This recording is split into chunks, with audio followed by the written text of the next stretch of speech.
After struggling alongside Chisu for 10 years, we finally upgraded from a rented apartment to a luxury mansion, but he unexpectedly obtained a system that allowed time reversal, returning to that summer when his first love was still alive, so he abandoned his multi-million-dollar fortune without hesitation and clicked confirm, and just like that, I got dragged back to high school along with him. I decisively broke up with him, but he couldn't understand.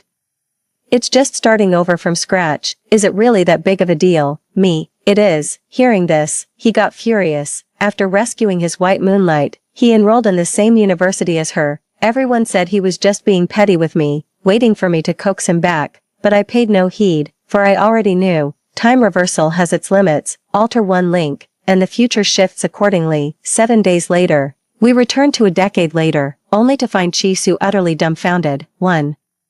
After the college entrance exam results were released, the school organized a college application guidance session. When I stepped back onto campus grounds, it felt like a lifetime had passed. Beside me, Chisu fanned himself in the heat, muttering, "It was winter just yesterday, and now we're suddenly back to summer. Really takes some getting used to." After a moment of silence, I blurted out, "Let's break up." Chisu froze momentarily at my words. He never expected that after 10 years together. My first act upon returning to high school would be dumping him. When he regained his composure, his brows furrowed instantly. "Shinyu, what did you just say?" I turned to face his suddenly decade-younger face, mustering all my patience as I said, "We're done." Seeing the determination in my eyes, Chisu froze mid-motion, confusion flashing across his face. "What's your problem now? We're back in high school, 10 years younger. Aren't you happy about that?" "Happy?" My lips twisted as I finally exploded. "Chisu, have you lost your damn mind? Why the hell would we want to go back to high school? Do you even remember how much we suffered to finally make it after all those years of struggle?" I swear I'd crack his skull open just to see what's inside. Did zombies eat his brains or something? Who in their right mind would abandon hard-earned success to return to square one? I was boiling with rage I could barely contain. But Chisu merely froze for a second before replying nonchalantly, "I haven't forgotten. But haven't you always been by my side?" He paused here, his eyes clouded with sorrow and faint hope. "I just wanted to save Mingxi. She didn't deserve to die this summer." I knew exactly who this Mingxi was. Mingxi used to sit in front of Chisu in class. Despite acing her college entrance exams, her family stubbornly refused to let her attend university, unable to submit her application. She fell into despair and jumped to her death that summer. She's truly in a pitiful, heartbreaking situation. I won't deny that, but I barely know her. Why should I pay for someone else's life with the fruits of my years of hard work? When I remained silent, Chisu's patience ran out, his tone laced with amusement. "It's just starting over from scratch. Is it really that big a deal?" I took a deep breath before replying coldly, "Yes, it is." At my words, Chisu's expression shifted slightly. But before he could respond, a clear female voice called from behind, "Chisu, the lecture's about to start. We'll be late." We turned simultaneously to see a strikingly beautiful girl. When our eyes met, she flashed me a radiant smile. A gentle breeze tousled the hair at her temples, and the delicate dimples on her cheeks looked utterly charming. Chisu instinctively took 2 steps toward her before remembering me, turning back. He lowered his voice, "You're a grown adult, not actually 18. Stop being childish, cool off and go to the lecture first." With that, he hurried over to Mingxi. The usually composed man now trailed awkwardly beside her like an inexperienced teenager as they headed toward the auditorium, leaving me standing there alone. I skipped the lecture and headed straight home, too, but on the bus ride back, tears started streaming down my face uncontrollably. 10 whole years, a full decade of hard work. Just like that, everything went back to square one. A wave of despair threatened to consume me, slowly dragging my memories back to the past. Chisu and I grew up together. His family lived right next door to mine. When we were kids, my parents constantly argued about money, and so did his. When the fights at home got too intense, we'd escape to the park, sitting there all afternoon licking popsicles, ending with a goofy shared smile, with so much in common between us. Falling into mutual dependence was practically inevitable. After high school, we enrolled in the same university, worked part-time jobs together, and naturally became a couple when the time felt right. By graduation, we'd logically taken the next step and gotten married. Struggling to make ends meet in the big city, we skipped the wedding and just got our marriage certificate. During our toughest year, we huddled together in a leaky rental apartment, dreaming about the future. He rested his arm under my head with a smile. "When we make it big, I'll give you the life you deserve. Just then, a raindrop fell with a mocking plink, as if laughing at our naivety. I couldn't help but laugh out loud. Great, then I'll live in a mansion someday. He chuckled back. Deal. But starting a business was no walk in the park. To land a single order, I'd run around under scorching sun meeting partners, got heatstroke more than once,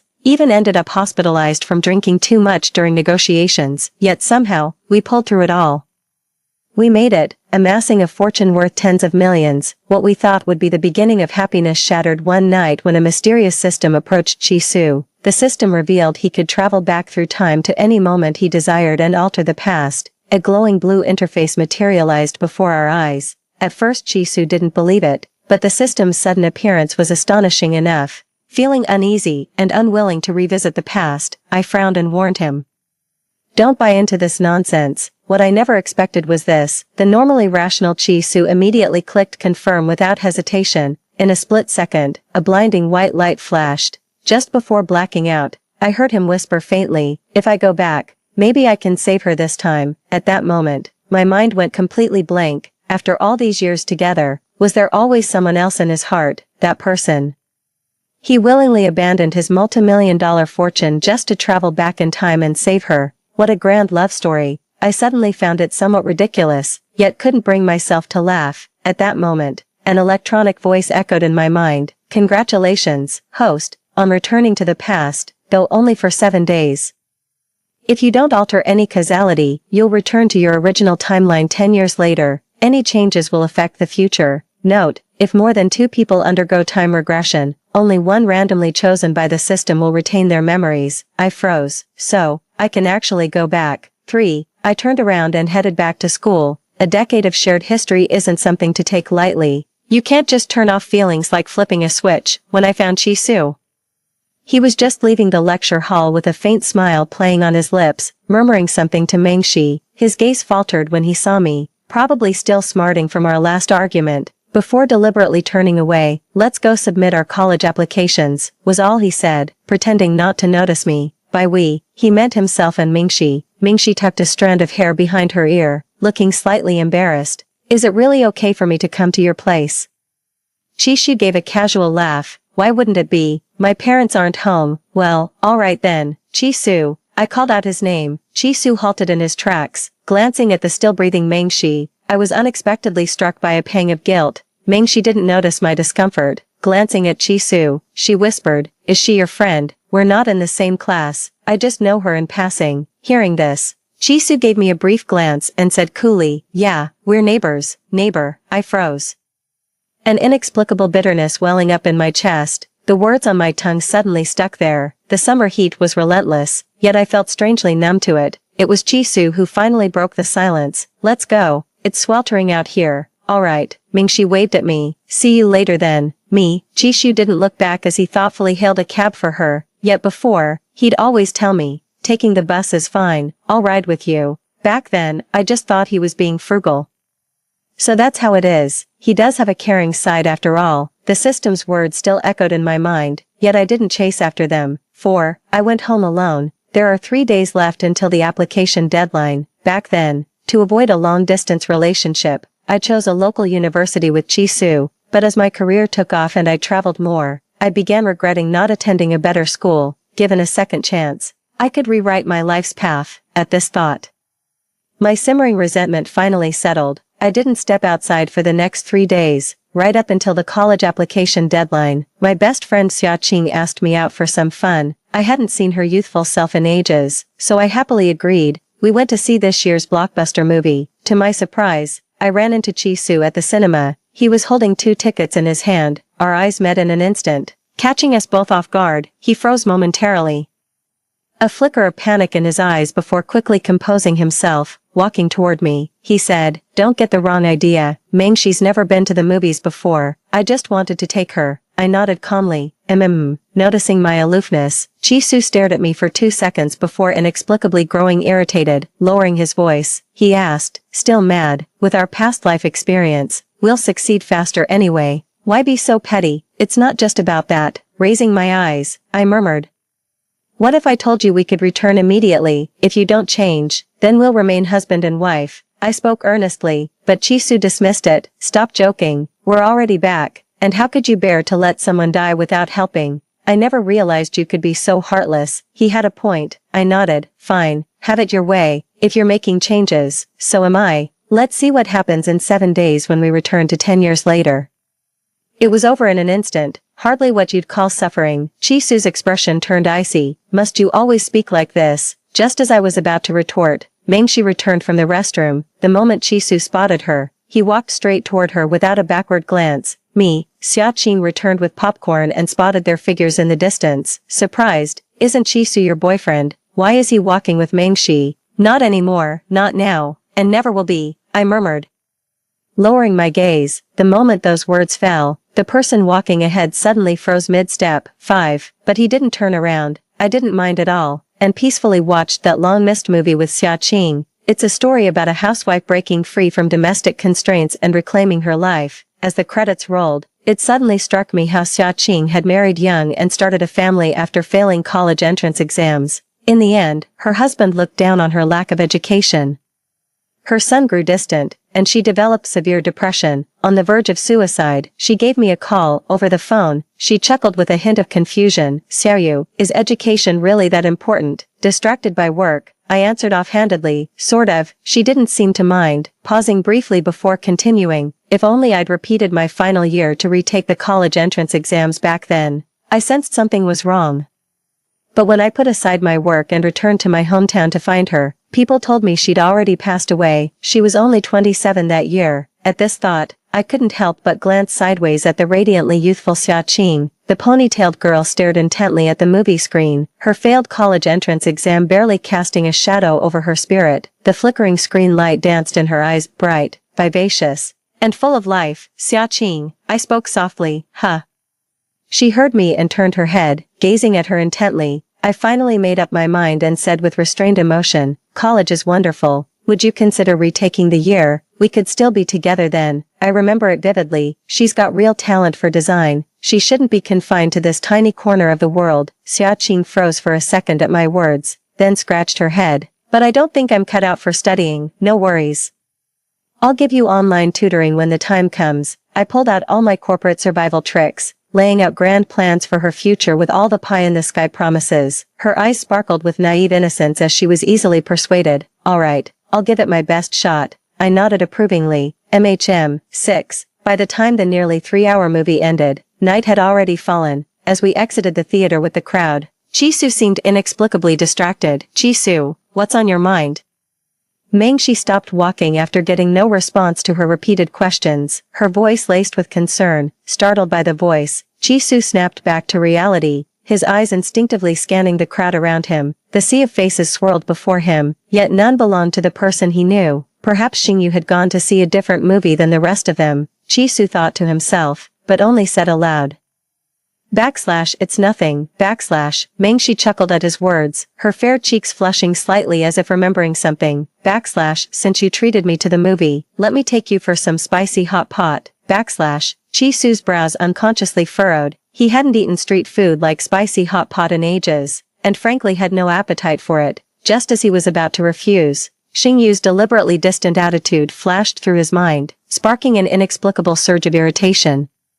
It's just starting over from scratch. Was she really making such a big deal out of it? Meeting Mengshi's hopeful gaze, he gave a nod. All right. Hearing this, the girl visibly brightened, fiddling with her hem as she took a few playful steps forward. Chisu, she teased, let's go to school together when the semester starts. Chisu had originally applied to a local university with strong programs in his field, but this time around, after much deliberation, he figured there was no harm in exploring other options and casually enrolled at the same university as Mengshi. After all, he had the advantage of his past life's experience. At the mention of this, he glanced at his phone with inexplicable restlessness. Xingyu still hadn't texted back. Didn't she even care which school he applied to? Or maybe she'd chosen a local college after all. At this thought, most of his anger dissipated. Fine, he said, but I'm bringing someone along.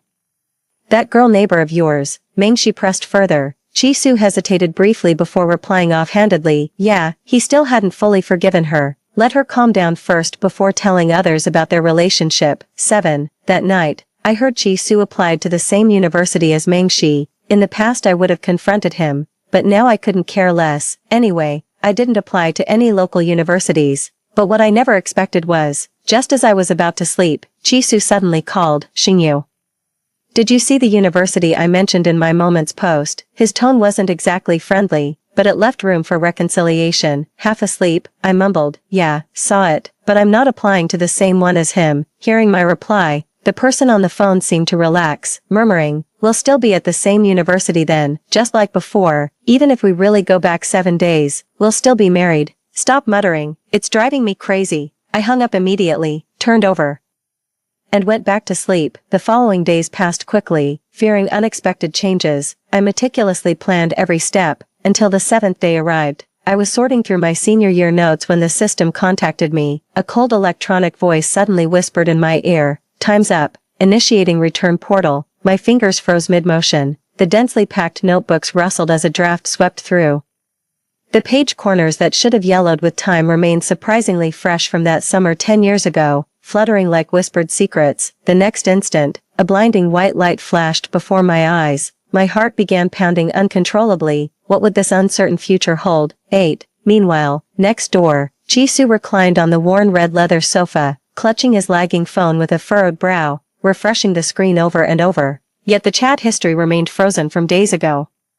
Bad reception, or unstable connection. He reflexively blamed the internet connection, shaking his phone in frustration. Yet despite the refresh confirmation, no new messages appeared. In the past, Xingyu would have bombarded him with texts, just ordinary daily stuff, would ask if he'd eaten yet, would ask what he was up to. But now, the chat window lies empty. A vague unease stirred in his chest, quickly suppressed. Now that he's calmed down, he's actually feeling a bit out of his element.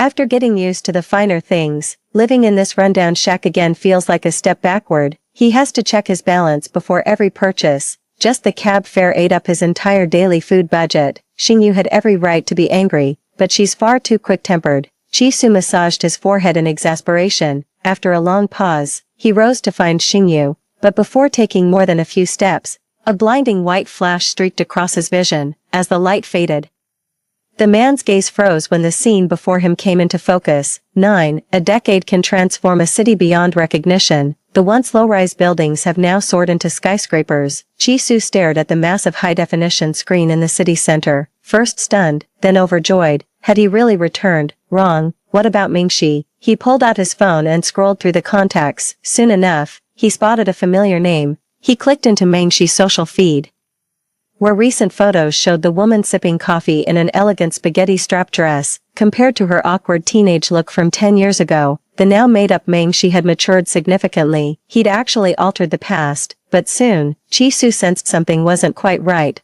Why isn't his phone the latest model? And what's more, he glanced down at his clothes. No designer labels in sight.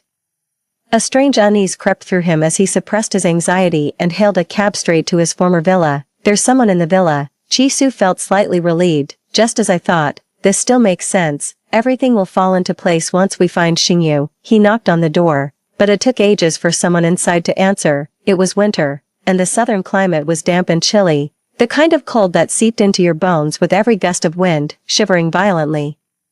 Chisu snapped impatiently. Xingyu, you. The words died in his throat. A middle-aged man emerged from inside, eyeing him suspiciously. Who are you looking for? Chisu's pupils contracted, his throat tightening involuntarily. How could this be? 10. After being escorted out of the villa by security called by the man, Chisu stood dazed on the asphalt road, utterly stunned. How is this possible? Hadn't he traveled 10 years into the future? Why didn't the villa belong to him anymore?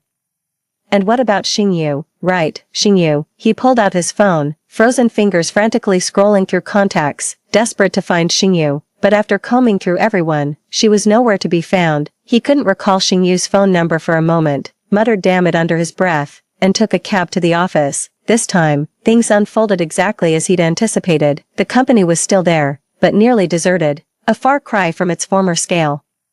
The few employees who noticed him just gave a perfunctory Chairman Chi, "Where's Xingyu?" He barely recognized any of the staff inside, but he couldn't afford to care anymore, suppressing his emotions as he asked. He remembered working side by side with Xingyu at the company during this period. She was his deputy director. Logically speaking, she should still be at the office. Could she be out on a business trip? Before the thought fully formed, the person before him gave him a strange look.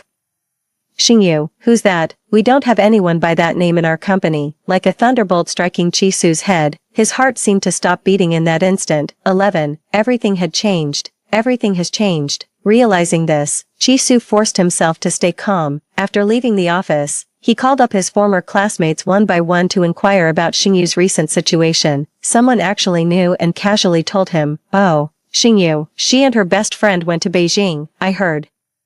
Seems they're doing pretty well with their business now." Chisu's fingers tightened around the phone, gripping it so hard they turned white. He suddenly remembered what Xingyu had told him before. If nothing changes, you can return to 10 years later. But he changed things. Was this the butterfly effect in action? Yet they'd been together for over a decade. A decade of loving memories couldn't possibly be fabricated. How could she truly abandon him? At this thought, he swallowed hard, suppressing the overwhelming unease in his chest. After hanging up, he frantically began scrolling through his phone. The university he graduated from was what he'd previously listed, the same school as Mengshi. He owns a company, but there are barely any employees in the work group. He has no idea how he survived these past 10 years. Why didn't he become the CEO of a listed company like in his previous life? He clearly should have had way more experience by now. He's going to confront Xingyu about this. 12. I was having lunch with Xia Qing when the receptionist called to say someone claiming to be my boyfriend was asking for me. Xia Qing froze for a second before widening her eyes in shock. Babe, when did you start dating someone behind my back? I was equally confused. I didn't, really. Xia Qing clearly didn't buy it. Putting down her chopsticks, she pressed further. That puppy-eyed junior. She was referring to the college guy next door who had these innocent puppy dog eyes. I shook my head. Or the Hermes guy. There's this rich second-generation heir who keeps showering me with Hermes gifts. I shook my head again. That was. She rattled off a long list of names until my head spun. I'd been swamped like a spinning top. Barely more than acquaintances with most people. Seeing my denials, Xia Qing snorted and pushed back from the table. Well then. Let's see who dares to frame our CEO Sheng. I'm curious too. Had the receptionist send them up. Soon enough, the strikingly handsome young man stood before me. I recognized him at first glance. It was my childhood friend, Chisu. The man visibly brightened when he saw me. In a few quick strides, he was right in front of me, instinctively gripping my shoulders. Xingyu, what the hell happened? Where's our home? I was utterly confused. Xia Qing, who'd been watching from the side, finally recognized him after a closer look. Well, if it isn't my childhood sweetheart from centuries ago. Ignoring Xia Qing's teasing, Chisu kept his bloodshot eyes locked intensely on me. I pushed him away and took a step back, frowning. Chisu, what are you talking about? We broke up 10 years ago. The moment the words left my mouth, the man's face instantly paled. 13, meeting my unfamiliar gaze. Chisu's eyes flickered violently as his lips trembled, repeating hoarsely, broke up. 10 years, I remained non-committal. Xia Qing couldn't help adding, by the way, weren't you getting pretty close with Mengshi before? How come you two never got together? I listened calmly without reacting. Hearing this, Chisu seemed to suddenly realize something, his expression relaxing as he explained, are you still sulking? It was just 7 days. There's nothing between Mengshi and me. Sulking, 7 days. I can't figure out why Chisu suddenly showed up after 10 years to dump all these random things on me, though I did hear classmates casually mention him before. After graduation, Chisu went to Haishur to start a business, but it didn't go well. His lack of professionalism meant few companies wanted to work with him, and X suddenly reaching out, is he just after money? My expression grew complicated. Spit it out. How much do you need? I cut off his endless rambling, caught off guard by the question. Chisu froze momentarily. What? I sighed in exasperation. Chisu, for old time's sake, I'll help you this once, but you should know we're done. Don't come asking for money next time. The words came out harsher than intended. The man grew irritated. Xingyu, how long are you going to keep pretending? We're literally married. Before he could finish, a clear voice cut him off. Excuse me, sorry to interrupt.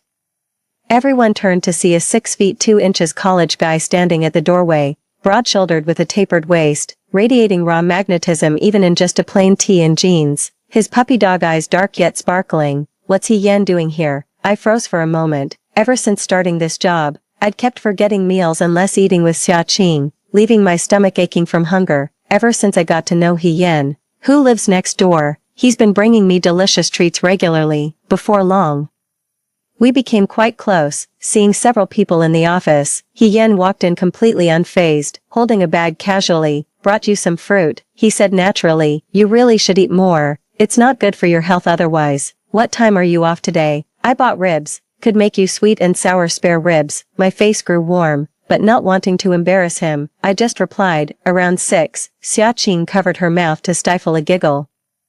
Jisoo stared blankly for a long moment before finally snapping back to reality. You cheated on me, he asked in disbelief. The room fell deathly silent at those words. 14. Even with the thick skin I'd developed over the years, Jisoo's words still managed to shock me. Damn it, what the hell? If I could turn back time, I'd have the front desk kick him out immediately. He-yan's sharp eyebrows furrowed slightly as his scrutinizing gaze settled on Jisoo with measured assessment.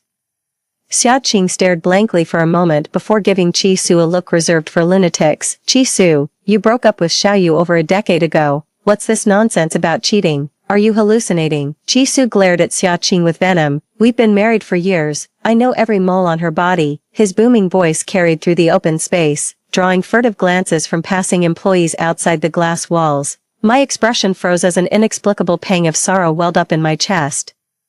But what followed was nothing but cold indifference. Jisoo, I don't know what's gotten into you, but we broke up long ago. Marriage is out of the question. Check your marital records if you don't believe me. Fine, I will. Jisoo pulled out his phone. Time ticked by relentlessly. The man's flushed face gradually paled. In growing desperation, he kept refreshing the page, muttering, this can't be. I distinctly remember we got our marriage license right after graduation. We just never had the ceremony.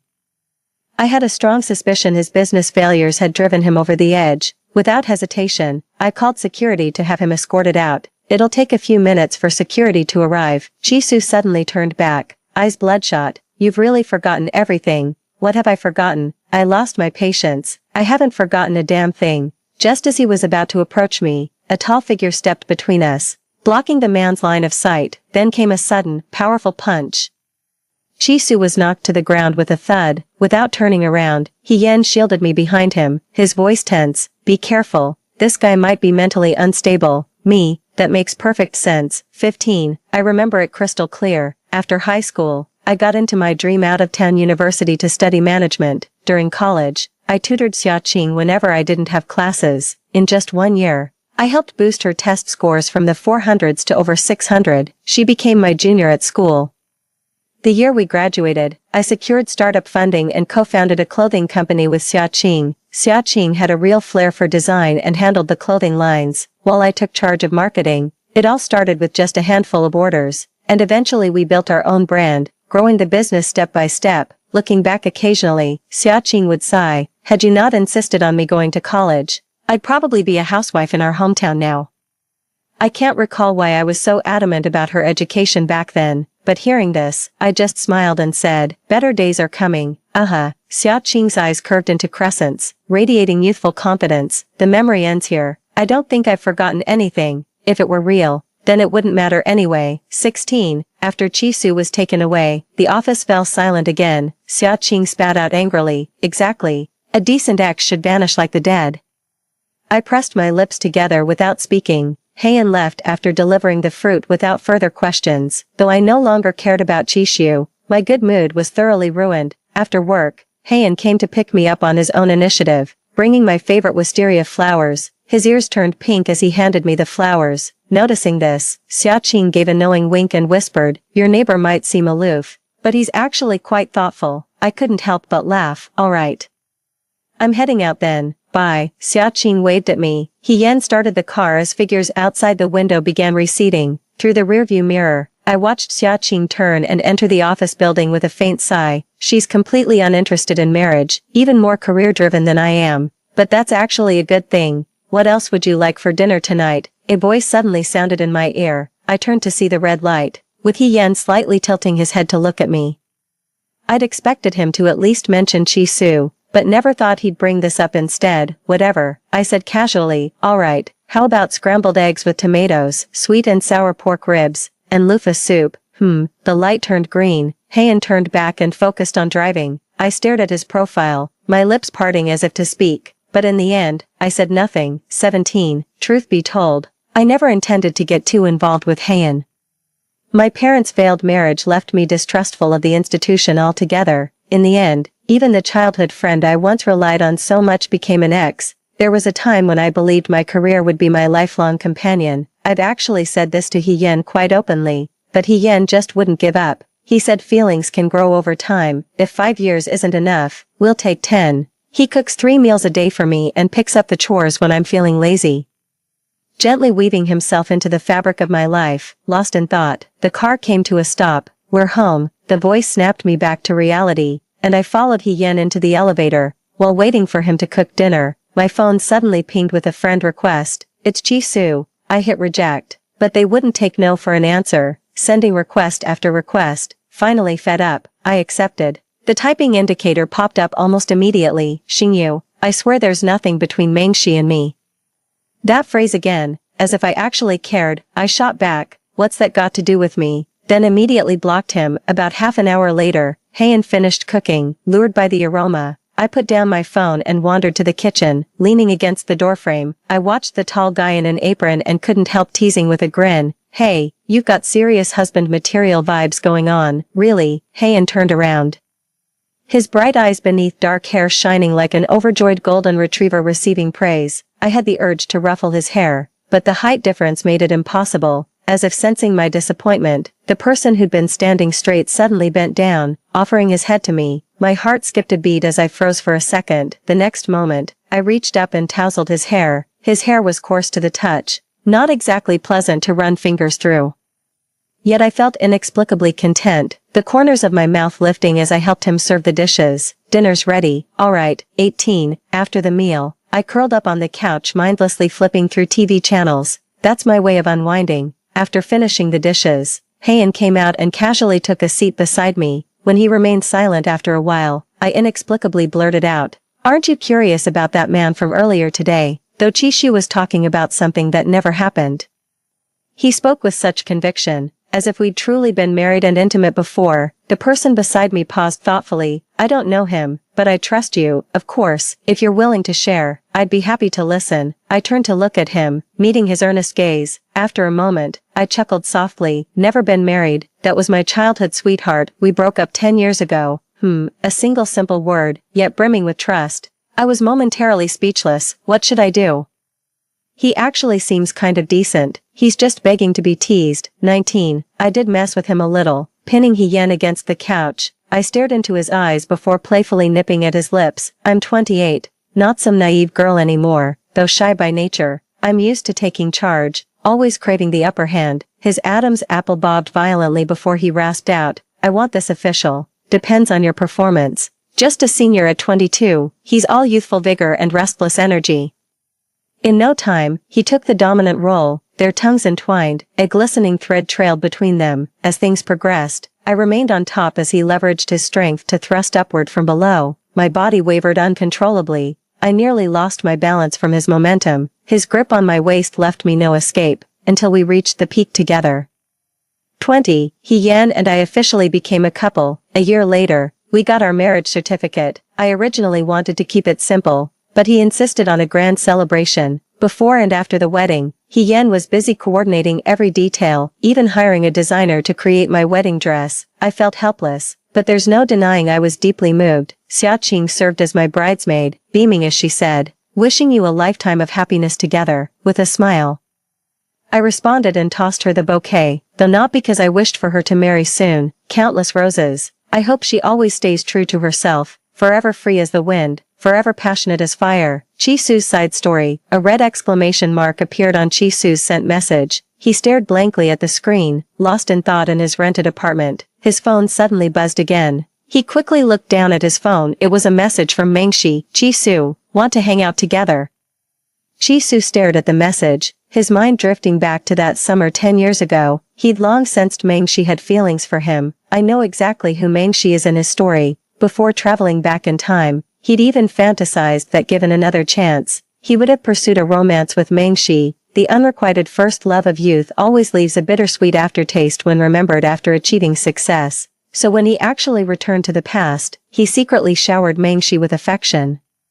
But when it comes to marriage, he still wants Xingyu by his side. He and Xingyu grew up together, becoming each other's most trusted confidant. After all they'd been through together, he's certain Xingyu would never leave him. Back when they were crammed in that tiny rental, there were no wedding ceremonies or diamond rings, absolutely nothing, just a leaky roof overhead, yet Xingyu would lie in his arms, dreaming of their future together. But he never expected Xingyu's cutting words.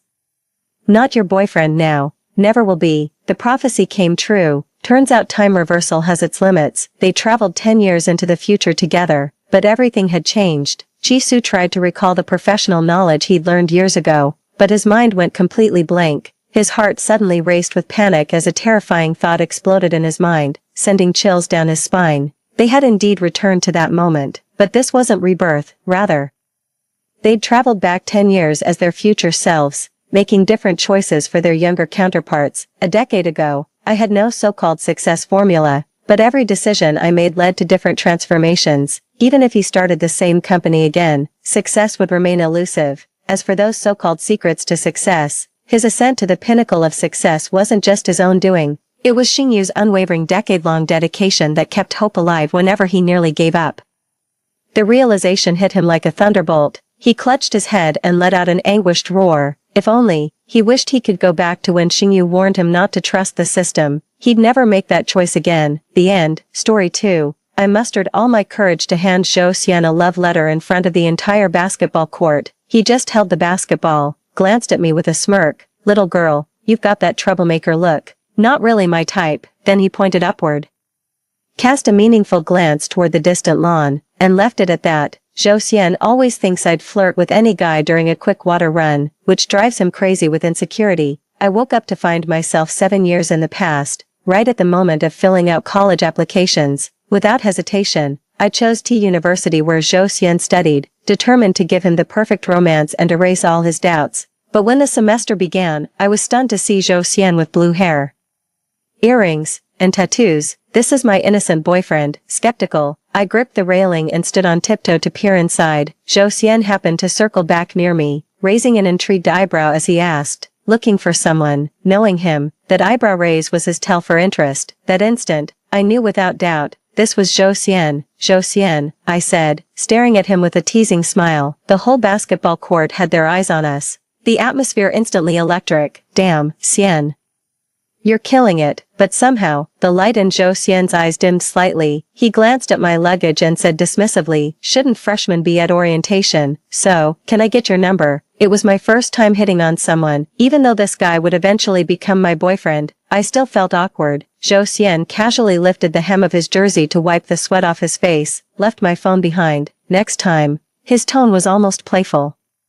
And it wasn't until I'd walked halfway across campus that I realized I'd just been rejected. 2 hours later, with everything sorted, I stubbornly circled back to the basketball court, determined to ask Zhou Xian for his WeChat again. Who knows, it's probably rush hour between classes right now. A crowd of girls had gathered around the basketball court to watch. Zhou Xian was taking a halftime break, surrounded by a group of girls. He flashed a careless smile, casually accepting the drink a girl handed him and twisting it open to take a sip, not the slightest bit shy, nor aloof in any way, keeping people at arm's length, close enough to tempt, yet forever just out of reach. I gripped the court entrance railing, frozen in place. Zhou Xian's college years weren't meant to include me, so he'd be with others, maybe more than one. I had to watch helplessly as Zhou Xian, who should have been mine, embraced and kissed someone else, maybe even. My vision blurred. Hey Zhou Xian, that cute junior's back again. You've got game. Someone spotted me and shouted across the basketball court to Zhou Xian, who was surrounded by admirers. Zhou Xian set down his water bottle and looked over, arching a sculpted brow with a mix of exasperation and amusement. Can't let him be with someone else. After confirming this thought, I jogged over. Zhou Xian, since you don't have your phone, can I add your friend and have them share your contact? Zhou Xian lowered his eyelids slightly, giving me an unfriendly glance. Wait. With that, he walked toward the pile of backpacks, picked up a black one, pulled out his phone and came back. Scan. So you lied just to reject me. I kept my eyes on my phone as I unlocked it and opened WeChat, not even bothering to look at him. Zhou Xian accepted my friend request with a single word, forgot, the laziest excuse, delivered without a shred of remorse. After tagging him as future boyfriend and composing myself, I flashed him a sweet smile. Zhou Xian, since it's my first day here, how about showing me the cafeteria? Or if you're busy, Maybe one of your friends could give me the tour. His Adam's apple bobbed, a telltale sign of impatience. Surprisingly, he agreed. Fine. Walking beside him, I asked curiously, what does that Morse code tattoo on your lower back mean? Stay away from women, or you'll bring misery upon yourself. Really, could have fooled me. You were handling that crowd of women like a natural just now. My voice dripped with undisguised jealousy. Bullshit, Zhou Xian scoffed. You actually bought that. Truth is, I'm quite the player. Still wanna mess with me? My heart gave a painful twinge. I'm done playing with you. He just chuckled nonchalantly at my words and gave my shoulder a light nudge. We're here. Go on in. Xian Zhou still ate with the same refined manners he'd have 7 years later, lost in thought about why he was acting this way now. I didn't even notice someone had joined us. Bro Xian, weren't you just saying you weren't interested in that girl at the basketball court? Now you're having meals together.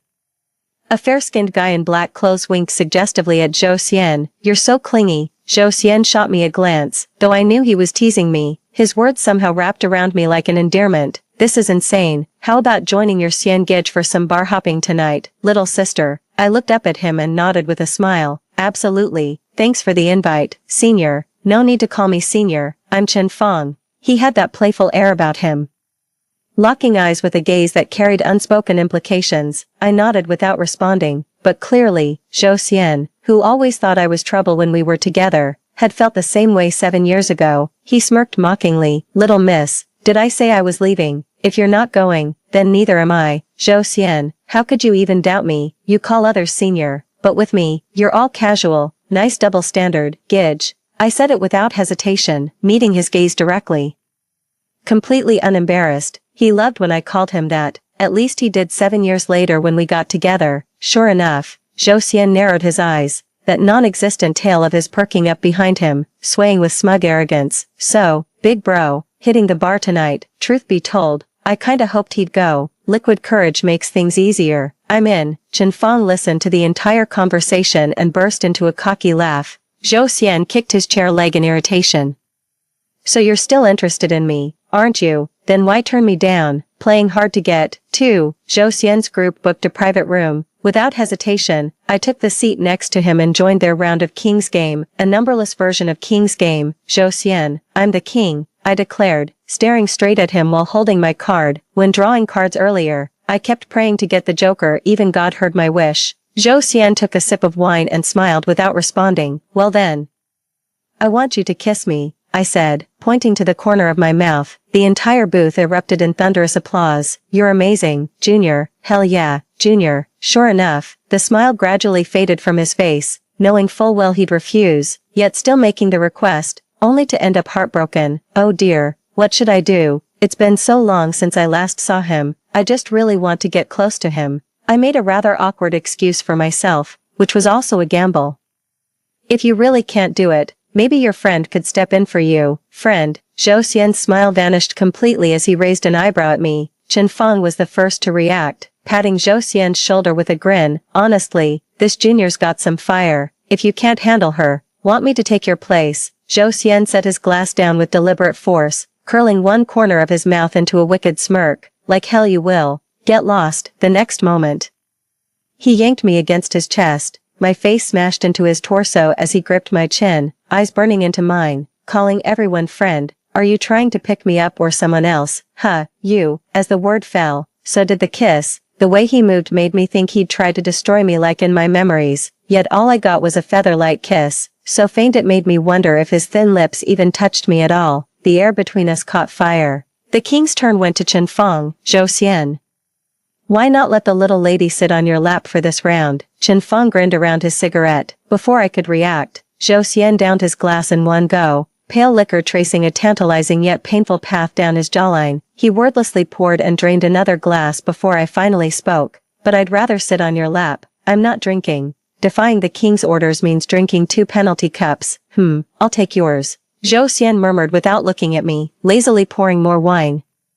He downed 4 cups in one go. The crowd seemed to have forgotten his rejection of me, clapping and egging him on. I forced a smile and played along. The next person became king and made the same demand as Chen Fong. Watching Zhou Xian pour the wine, I lowered my head in embarrassment, clutching her skirt desperately while searching for an excuse to leave. She was effortlessly comforted by the senior girl beside her, don't be upset, Junior. This is Zhou Xian's first time drinking during a game.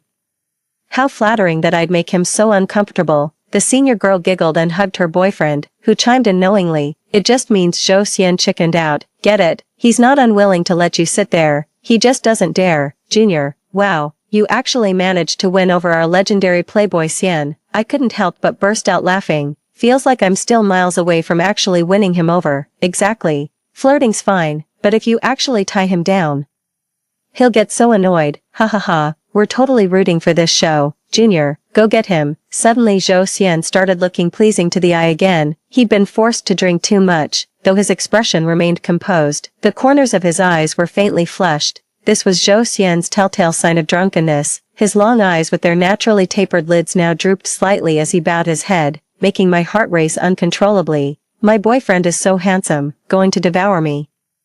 Zhou Xian's voice, thickened by alcohol, dropped to a husky, sensual register, nothing like his usual crisp tone. I swallowed hard before I could stop myself. Well, not that he deliberately misinterpreted me before I could finish saying not that I'd mind. Scared, then head back early. Stop clinging, dorm curfew's coming. Zhou Xian leaned deeper into the couch, his arm casually draping over the sofa behind me like he was pulling me into an embrace. I tapped my phone. 11:00 p.m. I am tired, but it's too late to fly back now. What did you usually do? Zhou Xian arched a brow, tilting his chin. Across the street was a hotel. Have you been with someone else? My heart feels stuck in my throat. Whatever, he didn't even know me before. No use dwelling on it, just focus on the future. I forgot my ID, I muttered, tugging at my skirt. So what? Zhou Xian toyed with the cigarette between his slender fingers, but didn't light it. Can I share a room with you? Zhou Xian couldn't help but laugh. Sweetheart, do you think I'm a monk or an idiot? I just want to sleep, but if you really want to, I don't mind, as long as it's you. Fuck. Zhou Xian cursed under his breath, stubbing out his cigarette before grabbing a black coat to drape over my head and pulling me away with him. My heart was pounding like crazy. No way, I'm not ready for this. We'd done this before, but never with the 20-year-old baby-faced Zhou Xian, nor the wild blue-haired version. This was the 7 years later Zhou Xian, tailored suit, silver-rimmed glasses, that refined yet utterly dangerous look. He shoved me inside and flicked the light on. I yanked the coat off my head.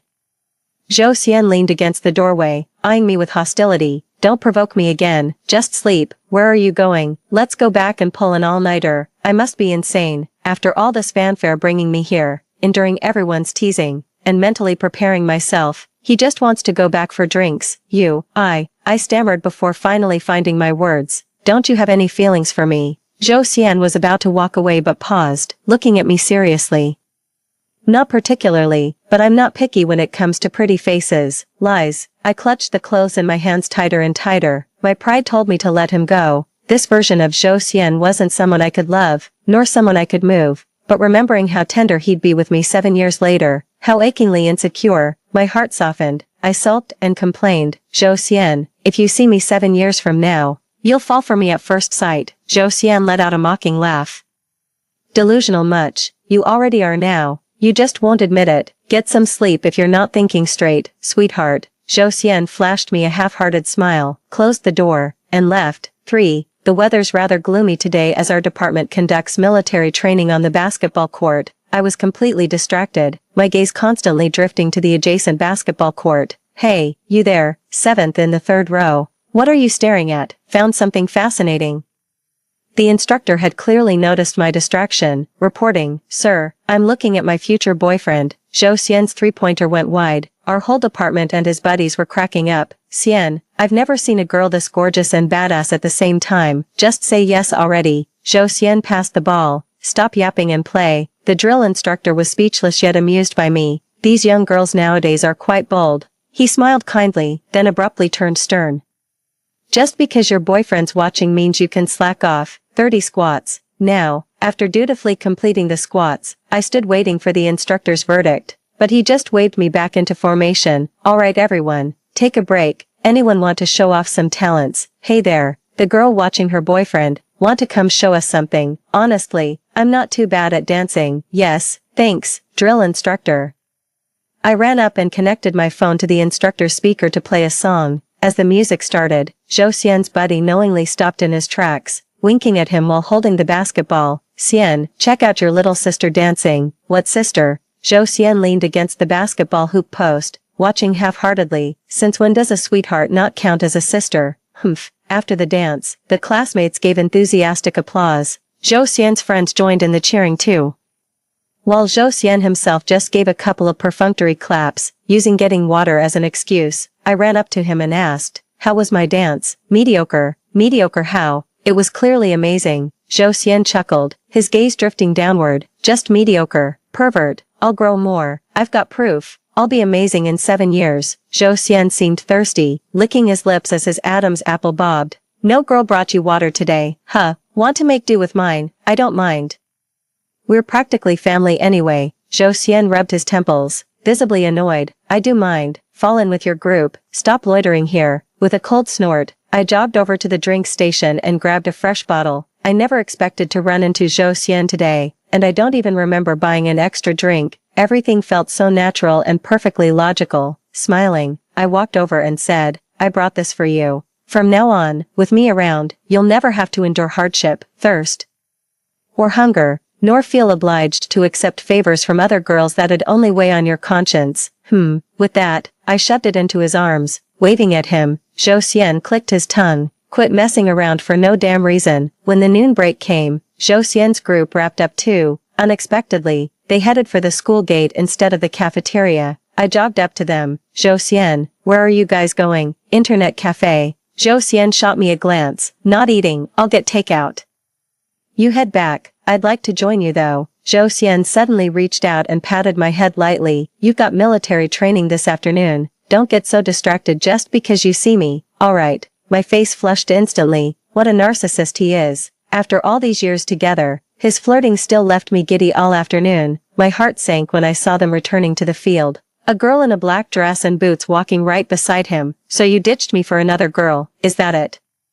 That girl, I distinctly remember her being my classmate back at Z University. We never got along, always trading passive-aggressive remarks. Did my transfer to T University somehow alter someone else's destiny? I rubbed my temples, shaking off those absurd fatalistic thoughts. Zhou Xian must have sensed my burning glare. He turned his head, momentarily froze, then flashed a slightly guilty expression, then composed myself and walked past nonchalantly. During the break, I couldn't help texting him.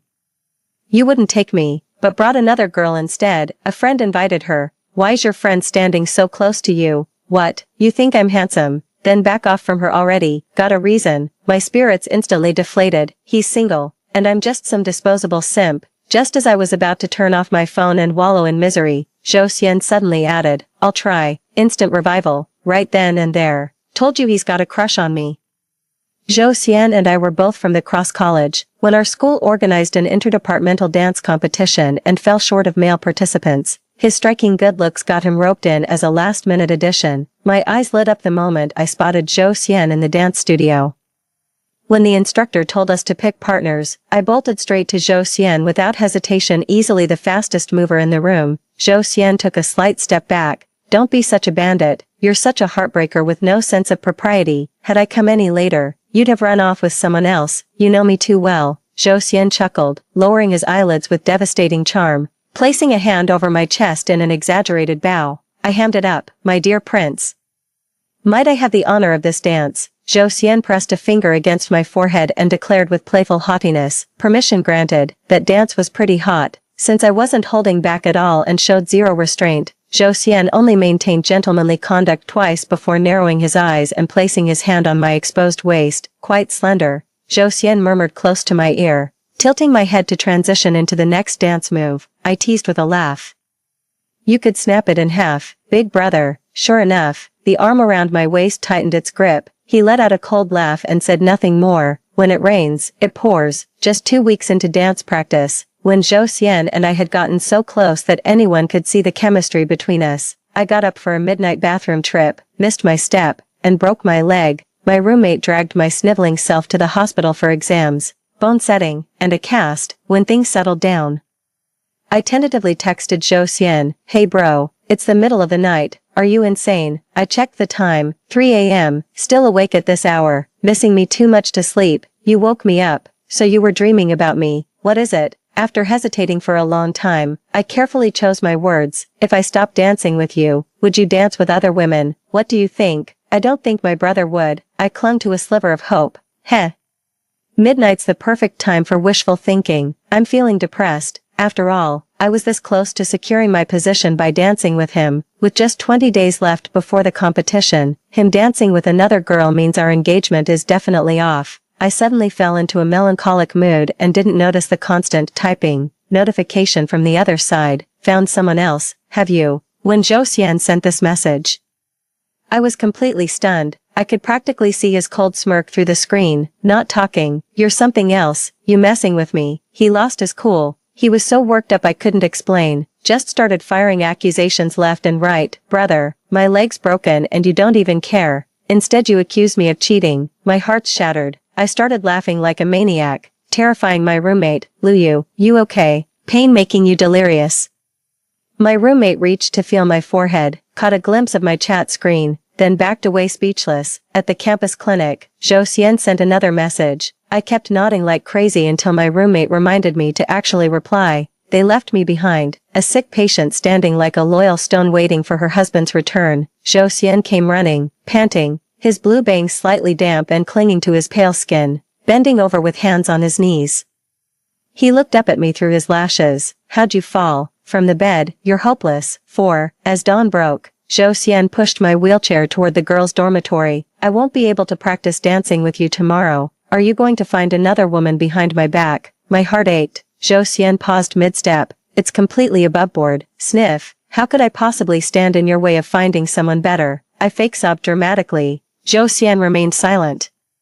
Just as I thought the moment had fizzled out, he suddenly swept me off my feet with a textbook Princess Carrie. When we reached the dormitory, my face flushed instantly as he said without even catching his breath, dropping out of the intercollegiate competition isn't ideal. You could come supervise me. My heart skipped a beat in secret. Zhou Xian, if you like me, you should say it out loud. Zhou Xian glanced down the staircase and threatened. Want me to toss you down these stairs? I immediately wrapped my arms around his neck, trying to kill me so you can find a replacement. Did I ever agree to be with you? There you go again with your drama. Shut up. The journey was bumpy, but I still scored myself a boyfriend by the time we reached the dorm. Told you he'd had his eye on me all along. Drifted off to sleep blissfully. No military training for me tomorrow. My daily routine, getting fed by roommates, dragging myself to shower, gaming, and flirting with Zhou Xian. My leg healed surprisingly fast. Got the cast off in just over a week, somehow still made it to the competition, and ended up being Zhou Xian's partner. Only after the competition did I have my first proper date with Zhou Xian, played werewolf with his crew, and since I was clueless, I took the easiest role as the moderator. Night falls, close your eyes, werewolves, open your eyes and choose your target for tonight, just as expected. After I said this, Zhou Xian's werewolf teammates wordlessly reached a silent agreement and unanimously decided to eliminate him, which, open your eyes, he was killed tonight. Will you save him or not? Poor Zhou Xian. Nobody came to his rescue. Seer, open your eyes. Confirm your target for investigation. Watching Zhou Xian open his eyes beside me, I pointed a finger gun at his head, then leaned in with a grin to whisper breathlessly in his ear. Bang, you're dead, darling seer. Zhou Xian narrowed his eyes, tilting his head to claim my lips. In the silent room where everyone kept their eyes shut, Zhou Xian surprised me with a dominant, possessive kiss. My heart was pounding so hard it nearly leapt out of my chest as I straightened up abruptly. Please confirm your target for inspection. After Zhou Xian confirmed the target, I declared his death at daybreak. He looked up at me and couldn't suppress a laugh. His pitch-black eyes sparkled like stars. Who would have thought that the fair and loving god would show favoritism to him alone when night fell? Chen Fang took a drag of his cigarette and sneered, dead and still throwing up couple crap. Might as well meet God in heaven sooner rather than later. Zhou Xian chuckled, resting his arm on the back of my chair. Disgusting. I cleared my throat. Ahem. Player 7. No off-topic discussions please. Fuck. Player 7. Chen Fang cursed with a laugh. Though our first date was a group hangout, I still had a great time. When Zhou Xian walked me back to the dorm, he pulled a small box from his pocket. What's this? A gift? Oh, I completely forgot to get you something. I knew you'd be heartless. Zhou Xian smirked and ruffled my hair. Go on up. But this isn't right. I feel terrible for not getting you anything. Zhou Xian leaned in close, his eyes locked on mine. As his thin lips drew nearer, Just when I thought he was about to kiss me, he suddenly murmured, "Already gave you one." When I blinked in confusion, during werewolf, his cheeks flushed, my face burned too. This honeymoon phase lasted about 3 months, and bizarrely, I somehow developed a supernatural ability, dreams come true, like when I dreamed my roommate failed a course, then tearfully begged the professor for mercy in their office. And it actually worked. For instance, when the faculty organizes team building events, they're usually separated by grade level. I was just lamenting not being able to go with Zhou Xian when I dreamed the department announced freshmen and sophomores would go together this year, and then it actually happened. Once on the bus, I clung to Zhou Xian. "Gitch, I was just wishing we could go together this year. And now we really are. See, we're meant to be." Zhou Xian lifted his eyelids to glance at me, this clingy. "Oh. So you don't want me clinging to you, planning to sneak around with someone else behind my back?" He ruffled my hair and chuckled. "Quite the imagination you've got there." I leaned against his shoulder and dozed off, ignoring him completely. Maybe because of that conversation, I ended up dreaming of a scenario where I wanted to strangle Zhou Xian. The mountains were shrouded in mist when suddenly a downpour hit. Zhou Xian and I got separated, only for me to find him later embracing a woman whose soaked blouse turned nearly transparent. I was so mad it jolted me awake. Zhou Xian noticed my expression and touched my forehead. "What's wrong? You cheated on me in my dream." "Ha, guilty conscience much." Zhou Xian withdrew his hand with a cold smirk. "What?" My tiny face displayed massive confusion as Zhou Xian pulled up a photo from his phone, a confession wall post, the ultimate couple goals. One shot showed my classmate Chen Jin casually catching me as I stumbled. I gulped. "That was totally accidental." Zhou Xian snorted coldly. "We'll settle this later." Completely subdued, I didn't dare throw another tantrum about dream nonsense again. I obediently trailed behind him up the mountain. At the summit, while my classmates and I pitched tents, Zhou Xian's group was assigned to gather firewood in the woods. Then we went our separate ways. Slowly, scattered raindrops began to fall. The tent was barely up when the downpour came. It suddenly reminded me of that dream, like some premonition from the universe. Ignoring my classmates' protests, I dashed into the pouring rain. I found the pavilion from my memories. Zhou Xian was indeed holding that drenched girl, her clothes clinging transparently. Our eyes met, and I was overcome with shame. Zhou Xian abruptly pushed the girl away from his embrace and reached out to me. "Luyu, come here," if not for coming to hear his explanation. Why subject myself to such humiliation in this downpour? I stood my ground. "You come here." I just wanted him to get soaked in the rain with me. Zhou Xian strode into the rain without hesitation, draping his jacket over my head before pulling me firmly under his arm. "Let's settle this now so you won't think I'm bluffing." She was about to fall into the rain, so I caught her. Just as I was letting go, she grabbed my hand and started confessing. "Then you showed up. Hey, back me up here." Zhou Xian shot the girl an irritated frown. The girl's face flushed crimson as she bobbed her head in frantic apology. "I'm so sorry." And off they went, leaving us two drenched fools standing there in stunned silence. "Did you come through this downpour because you were worried about me?" Zhou Xian leaned down until his forehead touched mine, his long eyes curving into crescents. My ears burned slightly. Worrying about him cheating still counts as worrying, right? Zhou Xian probably mistook my behavior for shyness. He let out a carefree laugh before leaning in for a kiss, damp and clinging. "You like me that much? Stop being narcissistic. It's obvious you're the one who's crazy about me." Got caught in a downpour and, sure enough, came down with a glorious cold afterward. Zhou Xian was tough as nails, not a sniffle in sight, and even bought a mini pot to make me pear soup. How he managed to ruin something this simple is beyond me. I was eating while throwing up. Can't help but miss Zhou Xian 7 years later, the perfect husband and father. Even his boiled water tasted better than most. The thing is, some thoughts are better left unthought, especially after unlocking these chaotic superpowers. Dreamt of 26-year-old Zhou Xian cooking for me. Just as expected, when I returned to the dorm after afternoon classes, there stood 26-year-old Zhou Xian right in front of me. "Zhou Xian," my mind went completely blank. Zhou Xian's thin lips curled slightly. "You actually came, huh? Did you talk to him?" Zhou Xian's expression darkened slightly when he saw me frozen in place instead of approaching him, somehow twisting our mutual affection into some messy love triangle. I quickly rushed over and grabbed his arm. "Let's talk outside. It's not safe here on campus." Zhou Xian was like a bristling cat, just a few soothing strokes and he'd melt into docility, so he stayed silent and didn't resist, simply accompanying me as we left T University. "So you're saying I accidentally touched that machine in your study and got my consciousness transported?" "That's not the point." Zhou Xian wrapped his arm around my waist, pursing his lips. Then tell me what is. Break up with him. He's literally you too. Stop acting like I'm cheating on you. Okay. Zhou Xian's expression darkened. The space-time won't stabilize for about a month before I can take you away. Do you really think I can stand watching you date someone else for a whole month?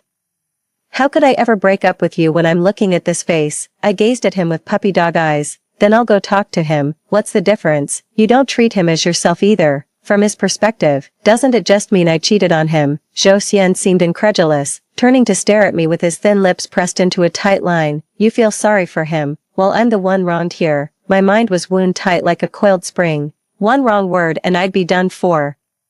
It's always you I care about. Just give me some time. I'll make things clear with him. I took his hand and gently kissed his slender fingers. Zhou Xian's lashes fluttered slightly, but alas, my charm still failed to move him. 3 days. 3 days. 3 days is too short. How about a week? I was the one who pursued him, and now I'm supposedly dumping him. Ridiculous. As if I'd actually let go. I'm just pretending to comply while secretly keeping him.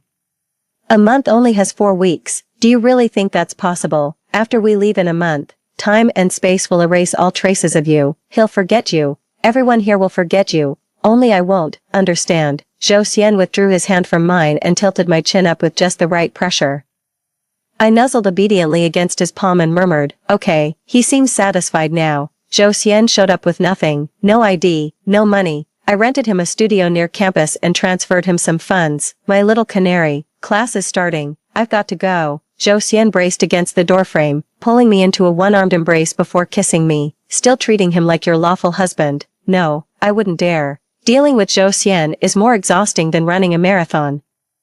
I returned to school looking utterly drained, just in time to see young Zhou Xian playing basketball on the court. That carefree youthful energy becomes more precious with each passing glance. Leaning on the railing with a smile, this guy has zero sense of propriety, surrounded by all those girls. He shamelessly lifts his t-shirt to wipe sweat. Saw that Morse code sequence again. So strange. I distinctly remember Zhou Xian's waist being flawless and alluring 7 years later. Even if the tattoo was removed, there should have been some scarring left. An involuntary gasp escaped. The air was thick with hormones. I'm really annoyed. Still staring. Come here. Zhou Xian released his shirt hem and beckoned me with a raised eyebrow. He's really something. Acting so provocative knowing I'm watching. I squeezed onto the basketball court as Zhou Xian shot me a glance. Didn't you promise I'd never go thirsty or hungry again? Serves you right for being shameless. I gave his stomach a playful slap. Zhou Xian braced my shoulders and stepped back. Don't touch recklessly unless you're ready to take responsibility. Getting all coy with me now. Are we? Someone's jealous. My face turned pale, but Zhou Xian suddenly pinched my cheek. They all had their backs to me. Only you were facing this way. Only I saw it. Did he deliberately flash me on purpose? How dare he? Who'd want to see that? Your eyes haven't left me for a second, little sister. Zhou Xian pulled me along as we walked out. If you want something, just say it. Why play hard to get? I want your permission to have the grown-up version of you as my boyfriend, if that's even possible. 3 days passed in the blink of an eye, with Zhou Xian staying completely out of sight near campus the entire time. It almost made me wonder if that day had just been my imagination. Zhou Xian had no classes today. So he came to keep me company during mine when suddenly a pop-up appeared on my phone. 3 days already. Did you break up? That message made my blood run cold. The timing was robotic. Exactly 3 days to the second. I quickly dismissed the notification and glanced at Zhou Xian beside me. His expression remained indifferent, as if he hadn't noticed. He spoke in a slightly hoarse voice, probably lowering it deliberately for class. What is it? Nothing. Just admiring how handsome you are.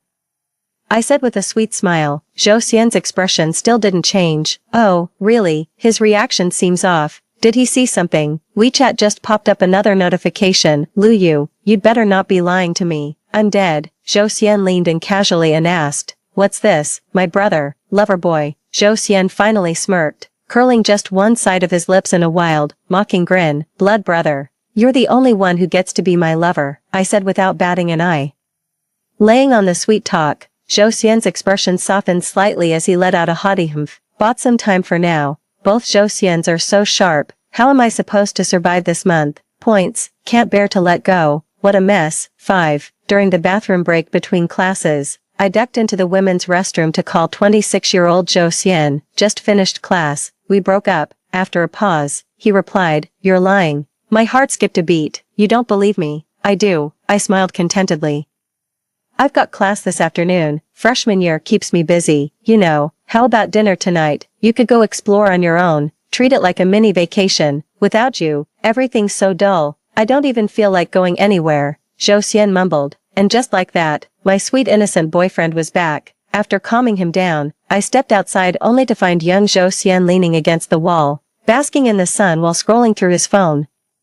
Having two lovers really isn't as enjoyable as people think. Little Zhou Xian remained in low spirits throughout lunch. It all came to a head when he showed up at my place that evening. What's up? Zhou Xian towered over me with his long legs and icy demeanor, his sidelong glance sending a slight chill down my spine. Why so grumpy? I'll make it up to you tomorrow. It's just one dinner. I already promised my roommate today. I laced my fingers through his and gave a gentle tug.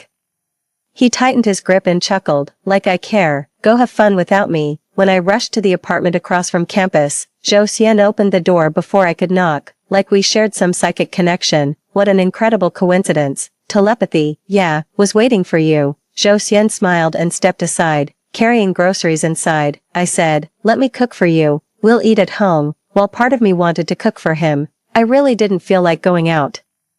The difference between Zhou Xian now and 7 years later was striking. You'd never guess they were the same person at a glance. I'd hate to end up on the confession wall accused of two-timing. I'd just tied my apron when the knocking came. My gut screamed danger. I rushed to the door and peeked through the peephole. Sure enough, it was young Zhou Xian. His expression was terrifyingly cold. Seeing my reaction, Zhou Xian behind the door immediately guessed the situation. Open the door.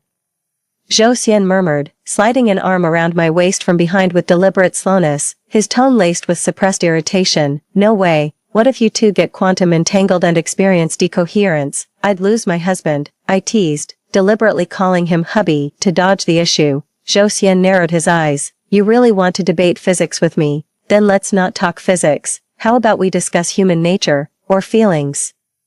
Or better yet, explain where you found the audacity to two-time us. If you hadn't kept doubting I'd abandon you when we were together, I wouldn't have needed to mess with him in the first place. I finally decided to turn the tables. Zhou Xian's slender brows furrowed slightly with confusion. Did I? Don't scare me like this. The hairs on my neck stood on end. I was genuinely terrified. It never crossed my mind to question why I'd traveled back 7 years, whether this was truly just an accident. Before I could ponder further, the knocking grew louder. Lu Yu, come out. Untying the apron, I calmed the pensive Zhou Xian with a glance before stepping out. Young Zhou Xian shot me a look, his voice dripping with sarcasm. Never thought I'd be catching someone red-handed one day. He just let you come out alone like this.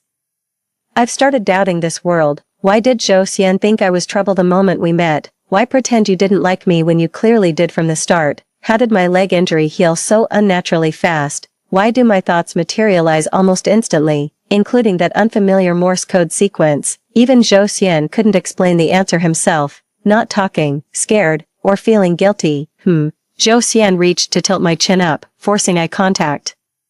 The sound of the door lock turning behind me made me instinctively pull it shut. Zhou Xian narrowed his eyes, protecting him, afraid I'll hit him. With that, he moved to push the door open. No, he's really my brother. Please believe me. I looked up at him pleadingly. Zhou Xian's Adam's apple bobbed as he replied in a hoarse voice. Lu Yu, do I look like an idiot to you? You really don't trust me. I clutched at the hem of his shirt. I can't let them meet now, even if seduction won't work.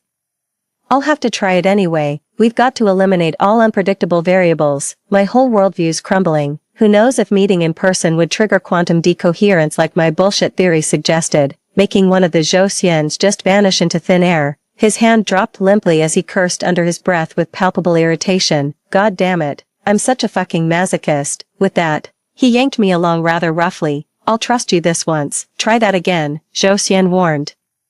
His grip tightening around my wrist, a sudden pang of bitterness welled up in my heart. I couldn't help but throw myself into his arms. I knew what he offered wasn't trust, it was dignity. Zhou Xian kissed me with a desperate, possessive yet vulnerable intensity, crushing me against him as if trying to fuse our very bones. Don't leave me. His whisper at my ear scattered with the wind. I managed to stop Zhou Xian, but not the other one behind the door.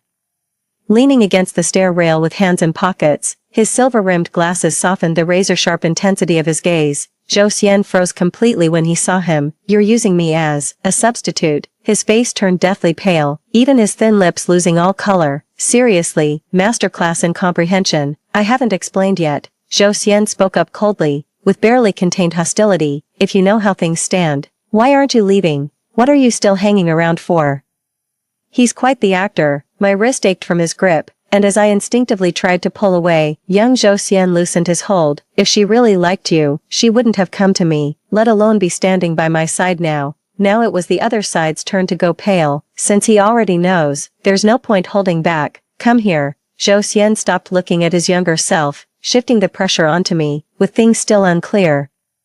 Zhou Xian actually understood the situation best. I should go with him, yet the person standing beside me was so fragile, so heartbreakingly young. It just makes people reluctant to see him bear too much. I'll head back to campus first. We'll talk later. Gritting my teeth, I blurted this out before dragging little Zhou Xian away. I ignored the unmistakable, burning gaze of abandonment behind me. Little Zhou Xian still got away with it thanks to his youth, after all. I'm 25 now, should have learned to care for the vulnerable. Zhou Xian stayed silent the whole way to campus, so I pulled him down to sit with me on Lover's Slope. Haven't had dinner yet. Zhou Xian braced his hands against the grass, expression turning icy. Did I starve you? Damn intense. Given Zhou Xian's temper, the fact that he's sitting here quietly already moves me deeply. Don't think I'm full of lies, but what I'm about to say is true. I cleared my throat and cupped his face. After what felt like an eternity, Zhou Xian finally found his voice. That's me. He seemed to despise becoming that refined but rotten type. Are you his girlfriend? I tugged at his hand. And yours too. Zhou Xian let out a derisive snort, but he didn't say anything more, nor did he show any doubt. Is he here to take you away? Zhou Xian mumbled with his head hung low. You'll be with me when you grow up, I said affectionately, ruffling his hair. My memory clearly recalls Zhou Xian being perpetually insecure, just like the person standing before me now, not the one outside. Why do you always put up a tough front when you first see me? Still convinced I'd cheat on you? Was I wrong to think that? Well, if you insist on putting it that way, I guess not. I pursed my lips. Give me a proper answer, and maybe I'll stay, keep you company for the next 7 years. Zhou Xian froze, his slender fingers gradually tightening. His thin lips pressed together before he finally forced out the words, seeing you makes my heart race, then suddenly so sad I couldn't bear to face you. Sad? Yeah, just feeling down. So what does your Morse code mean? Bring her home. Bring who home? Zhou Xian gazed at me quietly and shook his head. I don't know. His eyes were so bright that even the slightest sorrow stood out vividly. I fell silent. Could it be that the Zhou Xian before me didn't belong to me after all?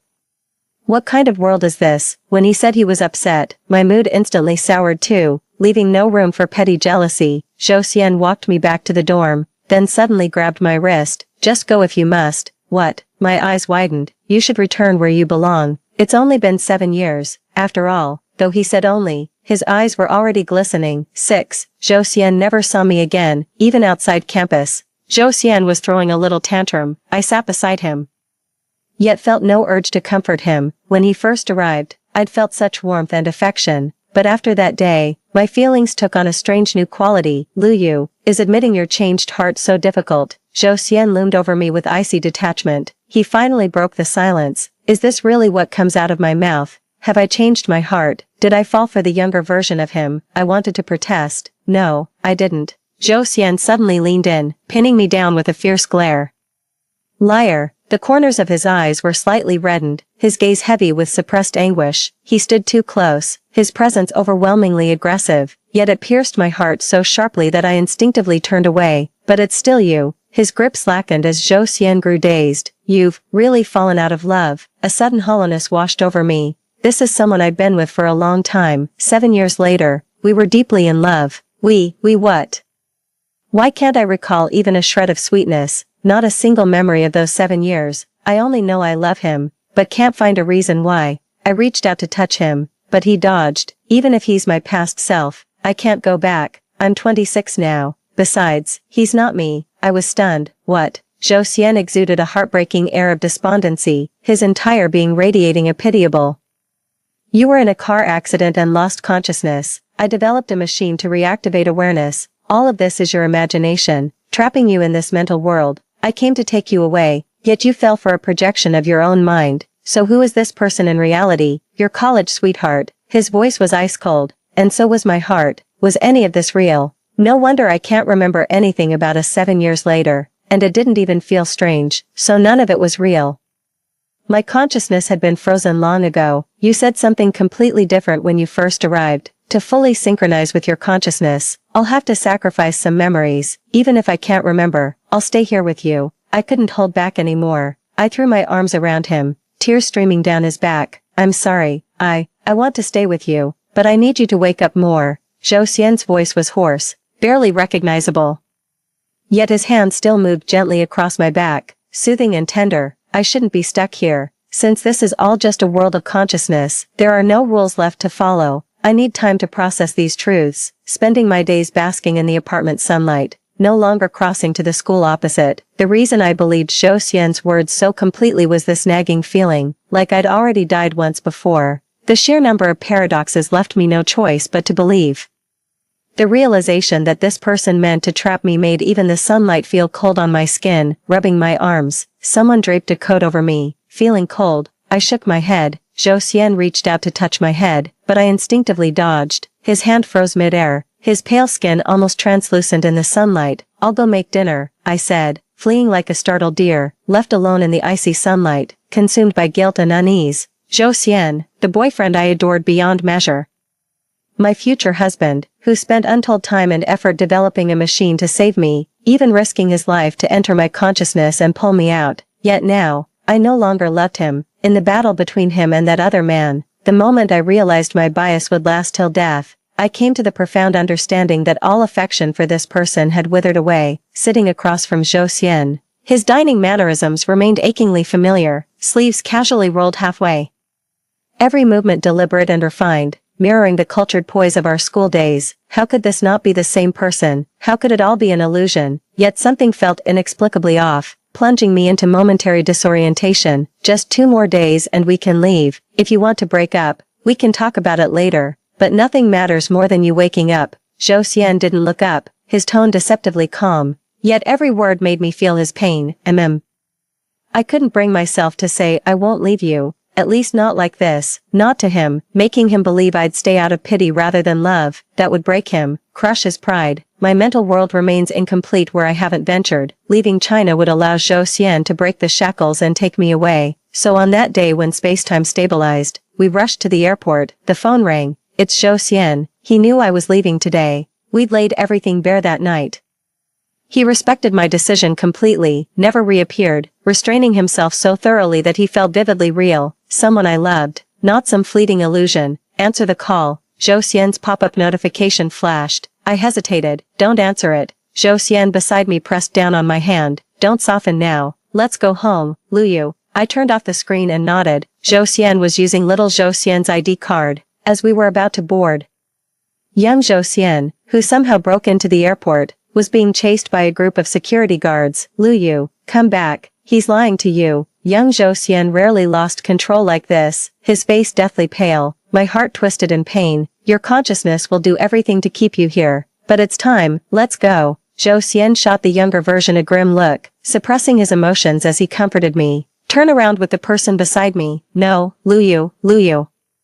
Little Zhou Xian's voice sounded so pitiful behind me, each cry echoing like a lifetime. The next moment, I suddenly broke free from Zhou Xian and ran toward it. But he was already swallowed by the crowd, pushed through the boarding gate. Impossible. The one I love has always been him. From beginning to end, my heart won't change. There's no one else. The security guard finally caught up with little Zhou Xian. I ran over to his side too, pinned down by multiple people in complete disarray. He was nonetheless grinning from ear to ear. I leaned over, smiling at him. This man is Zhou Xian, the only one who matters, even if everything here is an illusion. So what? He's real, my beloved. I accompanied Zhou Xian through studies, watched him grow, and fell in love with him until our timelines converged 7 years later. The moment arrived to verify everything he'd claimed. I woke up, medical equipment covered my body, and Zhou Xian with his blue hair was slumped beside me. His silver-rimmed glasses set aside while his fingers held a consciousness stimulator. He slowly roused himself and smiled at me. Sleeping Beauty, you've been out for ages. So long that Zhou Xian had grown up, yet still dyed his hair blue, just so I'd recognize him. We were ready to get married right after graduation, but then I had that car accident. Zhou Xian spent 3 years building this machine, gambling everything against all warnings to brave the unknown dangers and wake me. But the machine developed its own consciousness, determined to keep me trapped inside as its eternal companion. Now fully adapted to this realm of consciousness, Zhou Xian remembered everything, his mission, all the memories, just as the machine's AI predicted, finally coming to claim the person he'd waited for so long. Just like that Morse code tattoo on his waist, if leaving was the right choice, he'd regret letting me go. If staying was better, he'd fight tooth and nail to keep me. Sweet epilogue. I've been bedridden too long, my legs forgot how to walk, practicing daily by leaning on chairs, tired much. Zhou Xian lounged on the sofa, sucking a lollipop while giving me sympathetic puppy dog eyes, thinking I could slack off. I turned my pitiful gaze toward him, exhausted. Then call me hubby. He probably resented me calling the AI consciousness hubby. He found out while clearing the machine's memory and gave me passive-aggressive attitude for days. Hubby. My saccharine tone made even my own skin crawl. Good girl. Not tired anymore. Let's keep going. Zhou Xian's brows relaxed, clearly pleased. What the hell do you mean? 5 more laps. I'd never agree to it, unless he gave me that threatening look. After all, Zhou Xian has 3 more years of life experience than me. I naturally think of him as being older and believe we should respect our elders, so I tend to defer to his opinions more. Exhausted, I collapsed onto the bed. Zhou Xian sat beside me and began massaging my shoulders. That tickles. Stop. I squirmed away from his touch. Don't provoke me. Zhou Xian pinned my shoulders down, preventing me from moving. What did I even do to you? You're the one who... My words were cut off by a sudden kiss. He chuckled by my ear. Just you talking. Even breathing gets to me. Once you learn to walk properly, we're getting married. I nudged him. Stop feeding me empty promises. Just admit you're embarrassed by my walking. Zhou Xian arched an eyebrow. If you're fine with me carrying you down the aisle, we could do it tomorrow. I do. That eager to get married, he looked unbearably smug. When Zhou Xian showed up with a wedding dress the next day, I suspected this had been his plan all along. When he actually carried me away, I suddenly became self-conscious, ashamed of not being able to walk, of appearing imperfect. Maybe, are you out of your mind? Calling off my wedding, Zhou Xian pinched my cheek hard before sweeping me off my feet. A bride who can't walk at 25, that's badass, babe. He kissed the tip of my nose, still teasing me. As the door opened, the warm and joyful atmosphere instantly embraced me. Alright, that's pretty cool. Made solemn vows before the priest, Zhou Xian used my health as an excuse to shoo away everyone interrupting our private time. Tired, Zhou Xian bent down to smooth my hair, skipping the usual banter. I grinned. Hubby. Zhou Xian narrowed his eyes. I'm worried about you, yet you're asking for trouble. I'm exhausted. Too late. The night was pitch black, with complete silence blanketing everything. Zhou Xian held me close, his voice chilling and slightly trembling. Back then, I was truly terrified you'd leave with him. Never been so terrified in my life. Just when I finally get to see you, it feels like everything's about to fall apart. I lifted myself halfway and pressed my lips to his. It won't. You should have known from that first walk together at the apartment entrance. Luyu would never leave Zhou Xian. The entire basketball court had their eyes on us, and the atmosphere instantly ignited. I thought something unmentionable was bound to happen this time. Yet once again he held back. Go to sleep. I may not walk, but I'm still full of life. Seriously. Are you incapable or what?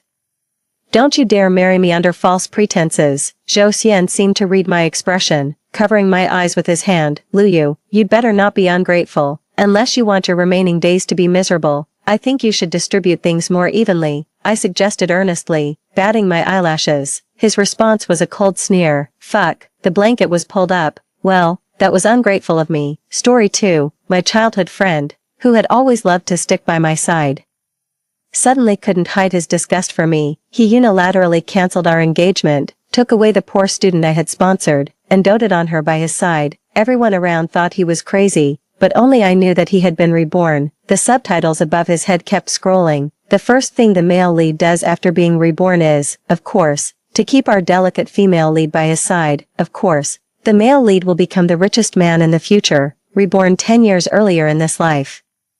He can achieve even greater things. I just smiled. Without the support of my family's marriage alliance, even if my childhood friend was reborn as an embryo, he was destined to fail in this life. The moment I took the initiative to reach out my hand to Lin Xingwei, his eyes changed. They went from shocked and delighted to tired and disgusted. Lin Xingwei pushed me away violently, his words as cold as ice. Miss Xian, please stop throwing yourself at me. I don't like you, the onlookers gasped. Because everyone knew that it was Lin Xingwei who had always clung to me. We had been engaged since childhood and were true childhood sweethearts. Lin Xingwei had vowed to marry me. Even when I was about to study abroad, he didn't hesitate and was willing to wait for me to return. But now, why had everything changed? Lin Xingwei looked at me coldly and said with his thin lips, by the way, give Wanner to me. I'll take good care of her. Feng Wanner was the poor student I sponsored. It was only because of my financial support that she had the opportunity to study at an elite school. I asked her, are you sure? Lin Xingwei frowned, his eyes contemptuous. Whether you agree or not, I will take Wanner away. She is kind and innocent and must not be tainted by the smell of money from your Xian family. I laughed. Was it possible that Lin Xingwei thought he was pure and noble, when in fact he was the one who had benefited the most from my family, too? Lin Xingwei accurately found Feng Wanner in the crowd and grabbed her wrist. Wanner, come with me. As long as I'm here, no one will dare to bully you. The subtitles above his head kept scrolling. I'm so into this. The first thing the male lead does after being reborn is, of course, to keep our delicate female lead by his side. Of course, the male lead will be the richest man in the future, reborn 15 years earlier in this life. He can achieve even greater things. As the subtitles scrolled, I suddenly understood. It turned out that I was the vicious supporting female character, arrogant, overbearing, but rich. My parents had already paved the way for the rest of my life. All I had to do was go to school, get married, and inherit the family business step by step, and I could easily reach the peak of my life. Since my life was too smooth and I was bored, I picked a few children of debtors to study with me. I waived their tuition and living expenses as a kind act.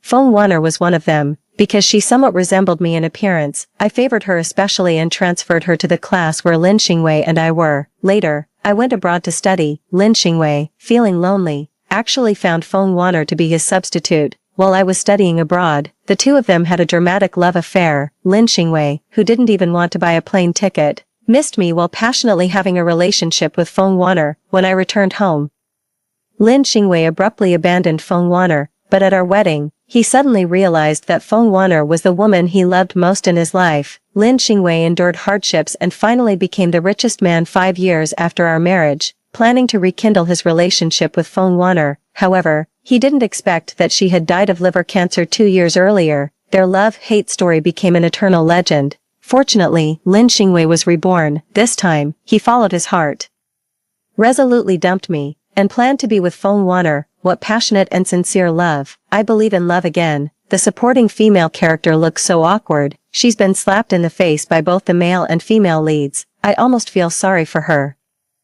This teaches us a lesson. Money isn't everything. It can't buy love or true feelings. I smiled. Although money couldn't buy love or true feelings, it could buy the opportunity to destroy love and shatter true feelings. I looked at Feng Wanner and beckoned. What will you choose? Feng Wanner bit her lip, looking indecisive. After all, Lin Xingwei was handsome and was recognized as the campus heartthrob by the girls at school.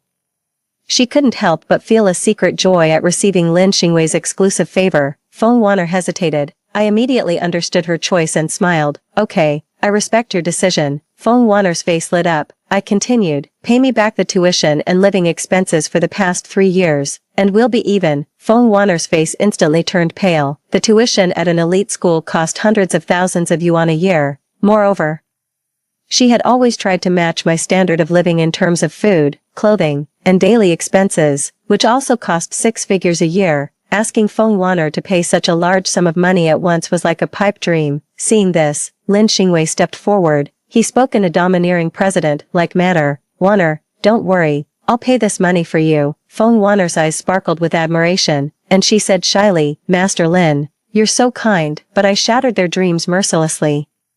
Lin Xingwei said impatiently, what do you want? I've made it very clear, I don't like you. Please stop pestering me. I put my finger to my lips. I almost forgot about you. When are you going to pay back the tuition you owe? 3. The subtitles exploded. The supporting female character is so despicable. She's trying to break up this poor couple with money. Wasn't the male lead a good match for the supporting female character? Why can't he afford this small amount of money?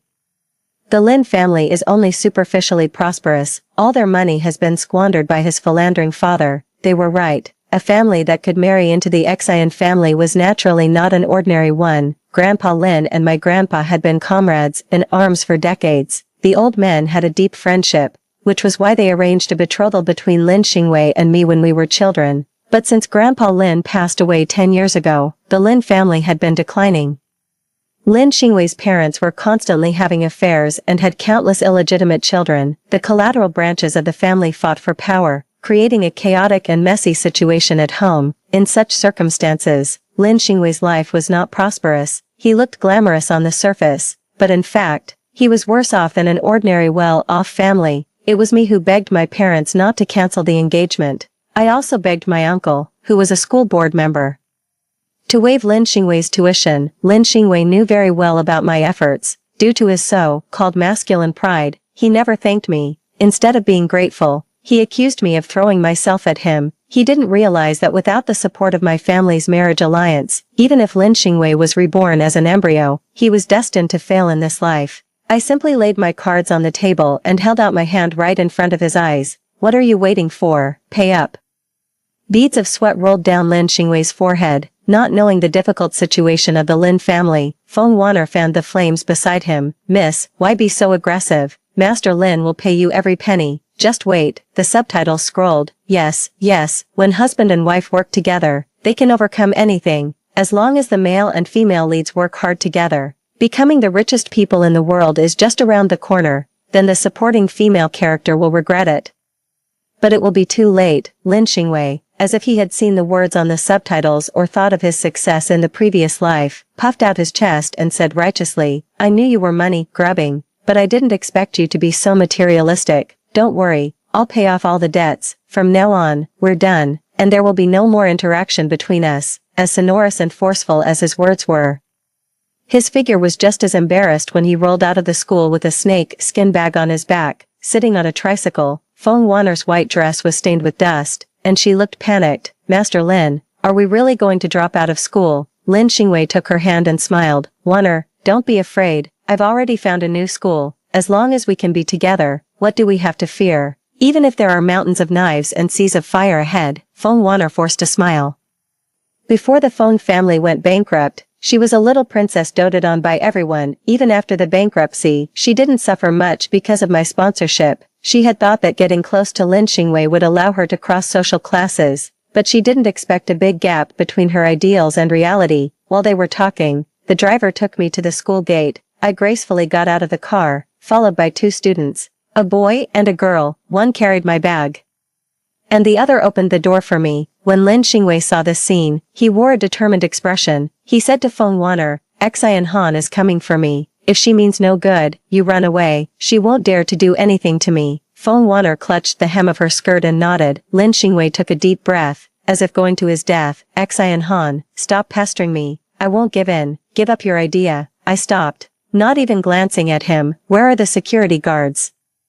Throw out the irrelevant people. A security guard rushed over and pushed Lin Xingwei out of the school gate. I walked into the school leisurely, not looking back once. The subtitles were filled with arguments. What's going on? Shouldn't the supporting female character cry, make a scene, and threaten to commit suicide to keep the male lead? Don't worry, the supporting female character is playing hard to get. I don't believe she can give up the 18-year friendship.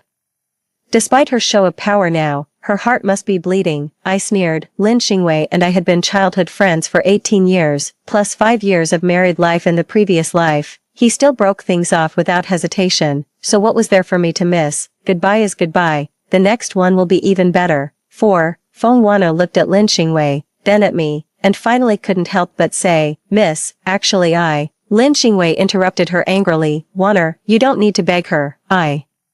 Lin Xingwei, am a man of my word and will never bow down to a woman. After saying that, Lin Xingwei handed a 10 yuan bill to the rickshaw driver, telling him to hurry up. Feng Wanner hesitated. The idea of crossing social classes through marriage prevailed, and she obediently crouched in the back seat of the tricycle. The two of them disappeared into the distant horizon. Seeing this, the poor male and female students behind me moved closer, afraid that I would change my mind and stop Lin Xingwei and Feng Wanner. They had finally got the chance to serve me closely and enjoy more resources of the upper class. How could they be willing to give it up? The subtitles remained in front of my eyes. In this modern society, the supporting female character still acts like a feudal remnant. It's really unbearable. No wonder the male lead left her, she's too overbearing. Who would like her? When the male lead becomes successful, don't blame him for hiring the supporting female character to clean toilets. Just thinking of that scene makes me want to laugh. My eyes darkened. Hire me to clean toilets. I'd rather pull Lin Xingwei's head off and throw it into the toilet. There was plenty of time ahead. I wanted to see what he was capable of and if he could ride roughshod over me. 5. After transferring to a public school, Lin Xingwei tried to save up startup capital by tutoring. I made a call to the mayor's hotline and reported him for illegal teaching. Lin Xingwei wanted to get rich by buying lottery tickets. I bought all the lottery tickets before him and even won several million yuan. Whatever Lin Xingwei tried to do, I sabotaged. The subtitles were so angry that they started cursing. The male lead has achieved nothing. Can he really give the female lead a happy life? The supporting female character is terrifying. She'll do anything to get the male lead back. This is a twisted kind of love. The subtitles were talking nonsense, but Lin Xingwei believed them. He asked me to meet him at a restaurant near the school gate. His eyes were full of contempt when he looked at me. Xian Han, have you had enough? I crossed my arms, keeping a distance from him. What do you mean? Stop pretending. Lin Xingwei snorted. Don't think I don't know what you've been up to behind my back. You've used every trick in the book to force me back to you, but my heart belongs to Warner, and I will never give in because of your measly money. As he spoke, saliva flew out of his mouth and landed in the greasy cup. I felt nauseous. Don't flatter yourself. If you hadn't told me you'd pay back the money, do you think I'd want to see you? Lin Xingwei wouldn't let it go. Humph, duplicity. If you don't like me, why are you targeting me everywhere? Anyone with sense knows the reason. I was so angry that I laughed. If someone slapped Lin Xingwei twice, he'd probably think they were into SM. The reason I targeted Lin Xingwei was to nip the risks in the bud. Without the support of my family, the probability of Lin Xingwei becoming the richest man was only 1 in a million. But even with such a slim chance, I would never let him grow unchecked. Since ancient times, the business world has been like a battlefield. Those who can't be ruthless will be eliminated by the times.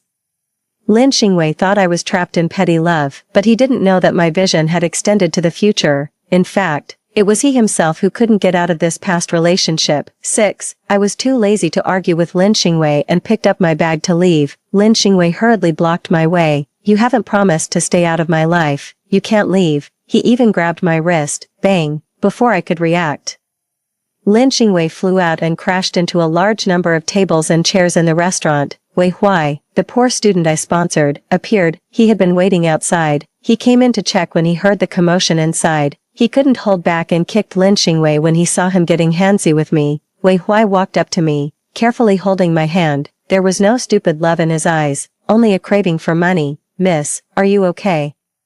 I shook my head and said to the stunned restaurant manager, tell me the amount of the damage, I'll pay for it. The manager came to his senses and quickly started calculating the losses. Lin Xingwei lay on the floor, covered in soup. His cheap clothes were torn, and soup was dripping from his hair, making him look extremely confounded. As he struggled to get up, his eyes were bloodshot. You poor bastard, how dare you hit me? Do you want to die, unlike Lin Xingwei and Feng Warner, who were from fallen aristocratic families? Wei Huai was a genuine poor student. He relied on government subsidies even for his compulsory education. My father, recognizing his talent, saw his name on the honor roll of the high school entrance examination and generously took care of his living expenses and tuition, only asking him to tutor me in my studies. However, I didn't like studying and usually ignored Wei Huai as if he were air.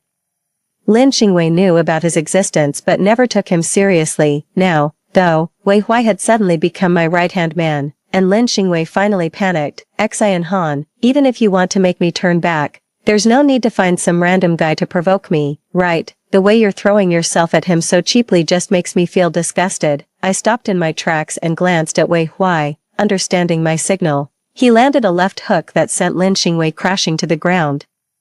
The chili oil and vinegar on the dining table spilled all over him, and he reeked of the strong smell. Physics-level jealousy. What's going on? I came here to watch the growth of a domineering CEO and campus romance, not to see the male lead getting bullied. Did the male lead get the wrong script? Take a left turn and go to the male-oriented novels. Follow the breaking the engagement and cultivation storyline.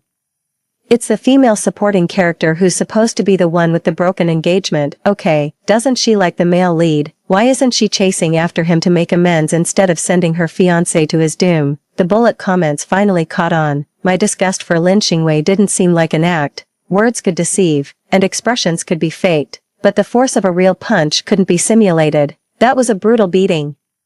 If I had even the slightest bit of affection for Lin Xingwei, I would never have allowed Wei Huai to mistreat him. The bullet commenters didn't know that out of our longtime friendship as childhood neighbors, I once had high hopes for him. Since he held the title of my fiancé, he shouldn't be an uneducated and incompetent man, so I paid for Lin Xingwei's schooling, subsidized his living expenses, and tried to enhance his reputation, so that he wouldn't lower my status when standing beside me. But he was greedy, ungrateful, and even turned against me. Then he shouldn't blame me for using some underhanded methods to deal with this so-called high-class person. 7. From that day on, Lin Xingwei became more subdued. The bullet comments daily reported on his love life with Feng Wanner, and it was clear that they weren't living a happy life. The female lead has to work at a convenience store after evening self-study. She's so hard-working. The male lead stays in the rental house every day waiting for the female lead to come home and cook. Can't he do some housework? Come on, the male lead is going to be the world's richest man. How could he do such menial chores? Besides, as long as there's love, the female lead will be touched. It's the female lead's birthday next week. I wonder what gift he'll prepare. I remember that in the previous life, the female lead received a Cartier bracelet as a gift. At that time, she wasn't even the male lead's girlfriend yet. She's surely going to get an even more expensive gift this time. The bullet comments fantasized about the bright future of Lin Xingwei and Feng Wanner, but I scoffed. If I remembered correctly, it was my money that Lin Xingwei used to buy the gift in his previous life. It's easy to be generous when spending others' money. Would he still be so lavish when he had to pay out of his own pocket? On the weekend, I took Wei Huai and another underprivileged student, Tan Ku, shopping at the mall. The salesgirls greeted us with smiles and enthusiastically introduced the latest seasonal products. I looked around and pointed. I want everything over there and here. Wrap them up and send them to my place. Wei Huai and Tan Ku were used to my extravagance and stood by, waiting for my orders. Just as I was resting on the sofa, a commotion suddenly reached my ears. Wanner, today is your birthday, and I want to give you a special gift. It was Lin Xingwei's voice. He had actually come to the luxury store too. Feng Wanner was extremely delighted, and her face beamed like a blooming flower. I knew you wouldn't let me down. I understand that these days were your test for me. Don't worry, whether we're poor or rich, I'll always be by your side. The bullet comments went wild. This is true love. They're indeed my top-ranked couple. They must be happy forever. The female supporting character must be grinding her teeth in jealousy. So what if she's rich? She'll never have love as sincere as the female leads. Lin Xingwei looked at Feng Wanner with affection and gently stroked her hair. The store clerk quickly approached. Welcome, sir and madam. What can I do for you? Feng Wanner blurted out. Show me the most expensive. Lin Xingwei interrupted her and said to the clerk, can I have a rose from the bouquet at the door? The clerk, not understanding, nodded. Lin Xingwei plucked a rose from the bouquet at the door and handed it to Feng Wanner. Happy birthday, Wanner. 8. The rose looked withered, its petals dry and yellow. Compared with the luxurious interior of the store, it was rather shabby. Feng Wanner's smile froze on her face. Xingwei, are you kidding me? What she wanted as a birthday gift was luxury items and the envious glances of others, not a random, wilted rose. Lin Xingwei remained calm and pinned the rose behind his girlfriend's ear. This is your birthday gift. Don't you like it? She didn't just dislike it.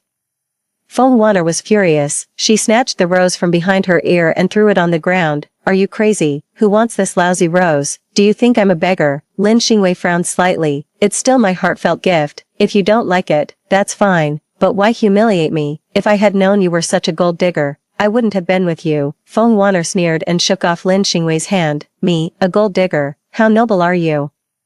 I've been working to pay for the rent and living expenses. What have you contributed? Lin Xingwei sighed. One should have long-term vision. When I'm rich, I can give you anything you want. Feng Wanner laughed angrily. Bah, still making empty promises. I'm not a fool. I'd rather go back to the Xian family and serve Xian Han than be your free maid. Her words hit hard. Lin Xingwei seemed deeply insulted, his eyes turning red. Me? Having you as my maid? I'm the one who's been struggling to support you. I go to class during the day and work hard at my part-time job at night, all for our future. Do you know whose love you're receiving? It's the love of the future world's richest man. I couldn't hold back and burst out laughing. Lin Xingwei spun around as if electrocuted, his face turning extremely pale. Feng Wanner flinched, her arrogance vanishing. Miss Xian. She seemed eager to rush over and pour out her grievances about these tough days. However, Wei Huai and Tan Ke weren't about to let their cash cow go. They firmly stood in front of me and blocked Feng Wanner. She cursed, "Get out of my way, you poor wretches. How dare you act so high and mighty in front of me? I'll make you pay when I get back to the Xian family." Wei Huai and Tan Ke remained expressionless. They knew very well who was in charge of the Xian family. Feng Wanner was like a dog that had bitten its master, then gone out, suffered, and now wanted to come back to its master for food. Unfortunately, there's no turning back from mistakes. The moment she betrayed me, she should have known there was no going back. Lin Xingwei reacted much more calmly, ignoring the hysterical Feng Wanner. He gave a bitter smile. "Xian Han, this is your scheme, isn't it? Congratulations, you've won. You've defeated me with money. You can have my body, but the price is that you'll never have my heart. Let's go.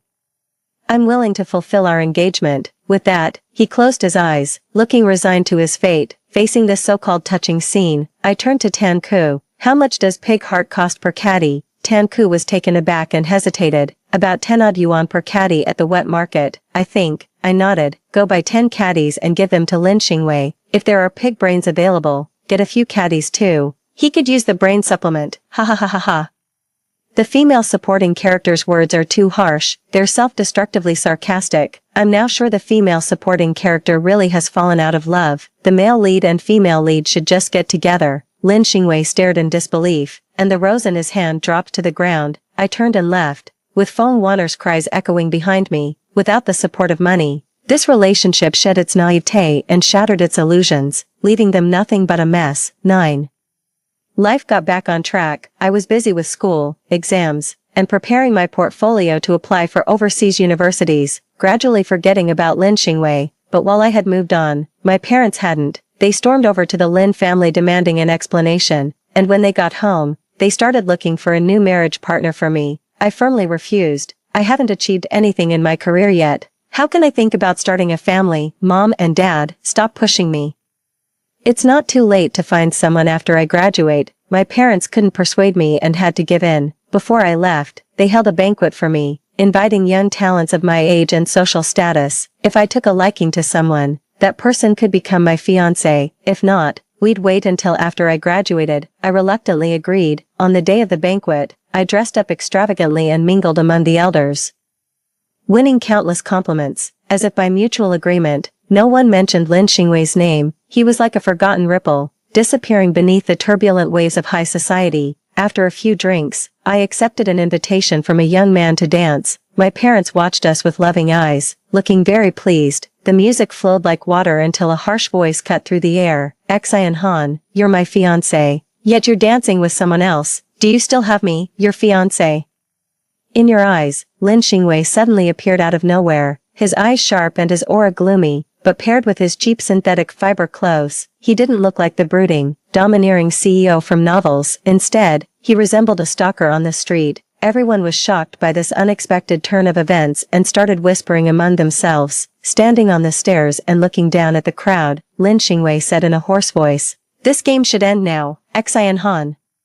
If you come with me to register our marriage now, I'll forgive your mistake." Even the most good-natured person would be enraged by such words. And I was never known for my good temper. Dark anger welled up in my eyes, and I remained silent. Wei Huai, quick to notice, stepped in to defuse the situation. "How did this uninvited person get in?" "Security, escort him out." Lin Xingwei flew into a rage. "Who do you think you are to talk to me? Once I marry Xian Han, the first thing I'll do is kick you out of the Xian family. Just because she dotes on you doesn't mean you're special. Go back to your slum. You'll never be able to cross into our upper-class world." Many of the guests had risen from humble beginnings, and they turned livid upon hearing these words. The male lead is being too arrogant. Does he think he's so noble? A fallen phoenix is worse than a chicken. He doesn't even understand such a simple truth. The male lead just wants to feel superior. But he doesn't realize he's the clown. The bullet comments saw through Lin Xingwei's true nature. When someone is in a high position, thoughtless words can be glossed over as signs of informality. But when someone is in a low position, presumptuously giving orders can be a fatal mistake. Without my intervention, others were more than happy to teach him a lesson. The security guards grabbed Lin Xingwei's arms and dragged him towards the door. Lin Xingwei shuddered, his pupils dilated, and he suddenly broke free. "Let go of me. I'm the son-in-law of the Xian family. Don't you dare touch me. Xian Han, don't you love me the most? Come and say something for me. I waved my hand, and the security guards released his arms. He collapsed on the ground, gasping for breath like a dog that had been whipped, but with a triumphant smile on his face. I knew you couldn't bear to part with me. I walked gracefully towards Lin Xingwei in my high-heeled boots. Indeed. There's something about you that I can't let go of. 10. Hope flickered in Lin Xingwei's eyes. I held out my hand. Pay back the money you owe me. Over the years, I had invested hundreds of thousands of yuan in Lin Xingwei. Originally, I didn't care about this money and thought of it as money thrown away, but Lin Xingwei's repeated provocations had infuriated me. Since he didn't want to live a peaceful life and insisted on getting into huge debt, I'd make sure he did. Lin Xingwei's heart shattered. Xian Han, you wouldn't be this heartless, right? I smiled slightly. Sorry, but I am. I'll send the bill to the Lin family. Make sure to check it. Lin Xingwei was kicked out of the Xian family, filled with regret. Why had he given up on me, the heir of a wealthy family, for a vain, poor student? But Lin Xingwei didn't have time to dwell on it. The heavy burden of life came crashing down on him. His father suddenly had a stroke and died in his mistress's bed. A disgraceful end. His mother ran away with the money, the final straw that broke the camel's back. Creditors came knocking, claiming that his father had owed a mountain of high-interest loans and that as the son, Lin Xingwei had to pay back 1,000,000 yuan within the specified time limit. Realizing the gravity of the situation, Lin Xingwei bought a bus ticket and tried to flee that very night, but before the bus could leave, he was dragged off by debt collectors, thrown into a dark room, and severely beaten. I learned all this from Wei Huai. He stayed in the country to attend university, and my parents planned to train him to be my capable assistant. Wei Huai said, Lin Xingwei is now desperate. He goes to the Xian group every day to block the entrance, demanding that you marry him with your dowry. Otherwise, he threatens to. He paused, then continued, otherwise, he'll reveal the company's secrets. I raised an eyebrow. Indeed, as my husband for 5 years in his previous life, Lin Xingwei knew some of the company's secrets. Since his emotional tactics hadn't worked, he was now resorting to blackmail. He was dreaming. I called the police without hesitation. The Xian family is a major taxpayer in the local area, providing countless job opportunities. It's not something that Lin Xingwei can easily bring down with just a few words. With a series of operations on my part, he finally ended up in prison on the charge of extortion. As for Feng Wanner, I happened to meet her abroad. She was following a pot-bellied man with a forced smile on her face, wearing heavy and gaudy makeup. She no longer had the fresh and charming appearance of the past. When Feng Wanner saw me shopping with Tan Ku, trying to hide her embarrassment, she said to the man cautiously, Honey, I'm not feeling well. Let's go back early. The man cursed and turned away. Feng Wanner, in her high heels, clattered after him. Tan Ku asked me, Miss, do you want to stop her? I shook my head. Whether it's Lin Xingwei or Feng Wanner, they are just passers-by in my life. They have faded out of my world and can no longer stir up the slightest trouble. That's it. Extra chapter. Lin Xingwei. 1. For me, life is just an easy game. My fiancé is the highly praised young lady of the Xian family, from an illustrious family, elegant and generous, and I myself have managed to turn the tide, bringing the dying Lin Corporation back from the brink of bankruptcy. I have become a success in the eyes of the world, but I'm not satisfied with this. Success came too easily, leaving my heart feeling a bit empty. Just then, Feng Wanner appeared in my world. She was melancholy and broken, silently following behind Xian Han, enduring the orders of this young lady. My heart was struck. Later, when Xian Han went abroad, I naturally got together with Feng Wanner. I loved her purity but hated her plainness. I betrayed Xian Han, yet I didn't think I was being too excessive. I told myself that Feng Wanner was just a substitute for Xian Han. When the real one came back from abroad, I would just give Feng Wanner a sum of money and send her away far. Despite all my calculations, I failed to predict my own heart. I fell in love with Wanner. She was different from Xian Han. At a young age, she had witnessed great ups and downs, yet she remained calm in the face of adversity. I thought such a life could go on forever, but the good times didn't last long. When Xian Han graduated and returned home, Wanner died of liver cancer. My life lost its color. Even though Xian Han helped me manage the company's affairs and assisted me in becoming the world's richest man, I still didn't treat her well, since Wanner was dead. What was the use of all the money to me? Fortunately, God gave me a chance to start over. I was reborn on the day I confessed to Xian Han. Facing her outstretched hand, I pushed her away without thinking and turned to embrace Wanner. Wanner's cheeks were flushed, more beautiful than a delicate rose. The bullet comments were also cheering for my performance. In this life, I will follow my heart and never let myself be wronged again, too. But the development of the situation was beyond my imagination. I thought Xian Han would cry and beg me not to leave, so that I could humiliate her severely and avenge Wanner from the previous life. Unexpectedly, she didn't spare me an extra glance but directly asked for the money. What a joke. Money. I had plenty of it. I reached into my pocket, intending to take out my black card and throw it in Xian Han's face, but I only touched a campus card, which was actually handled for me by Xian Han. I belatedly realized that I was only 18 years old at this time and had not yet become the world-famous richest man, but it doesn't matter. Don't look down on a young man because of his poverty. Given time, I will surely wash away today's humiliation. I'll just owe Xian Han the money for now and deal with it later. 3. A gentleman can endure poverty and will not bow down for a small amount of money. I want to drop out of school. The extravagant atmosphere of the noble school makes me feel sick. It's definitely not because I can't afford the tuition fees and have been isolated by my classmates. As soon as I made up my mind, I planned to take Wanner and drop out of school together, and transfer to a public school with the lowest expenses. However, Wanner seemed a bit reluctant. I patted my chest and promised, as long as I'm here, I will never let you be wronged, even if there is some temporary grievance. I believe that the future is promising. Reluctantly, Wanner got on the tricycle I hired. With a resentful expression, I suddenly remembered that there was still 2,000 yuan left on my meal card. Why not sell it to my classmates and make a little profit? Wanner waited for me in the cold wind, shivering from the cold. When I was ready to leave after handling all the matters, Xian Han arrived at the school gate gracefully in a private car. The license plate number from Beijing had 5/8. In the previous life, it was clearly my vehicle. I swallowed my resentment and watched coldly. Even if Xian Han gave me the car on the spot, I would never become the son-in-law of the Xian family. Surprisingly, Xian Han didn't show the slightest sign of trying to keep me. On the contrary, there were 2 new attendants following behind her. They were more handsome and beautiful than me and Wanner. My anger flared up, but my self-restraint was good enough that I didn't question Xian Han's intentions. What a clever move of retreating to advance.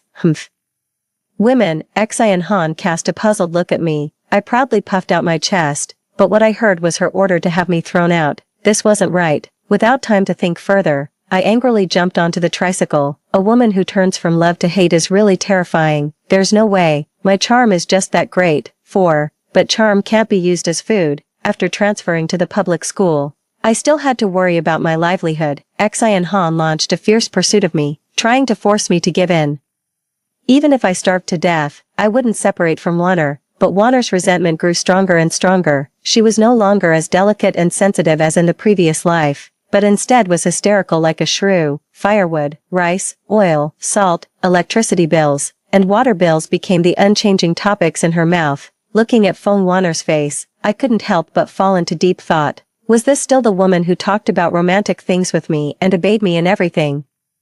Feeling disappointed, I couldn't help but contact Xian Han. Maybe by looking at her face, I could rekindle my love for Wanner. Xian Han was still as elegant as ever. She glanced at me indifferently, showing neither joy nor sorrow. A strange sense of satisfaction welled up in me. It seemed that Xian Han still loved me. Otherwise, why would she come to the appointment? Before I could say a few words, Xian Han shyly ran away. How could I let her go?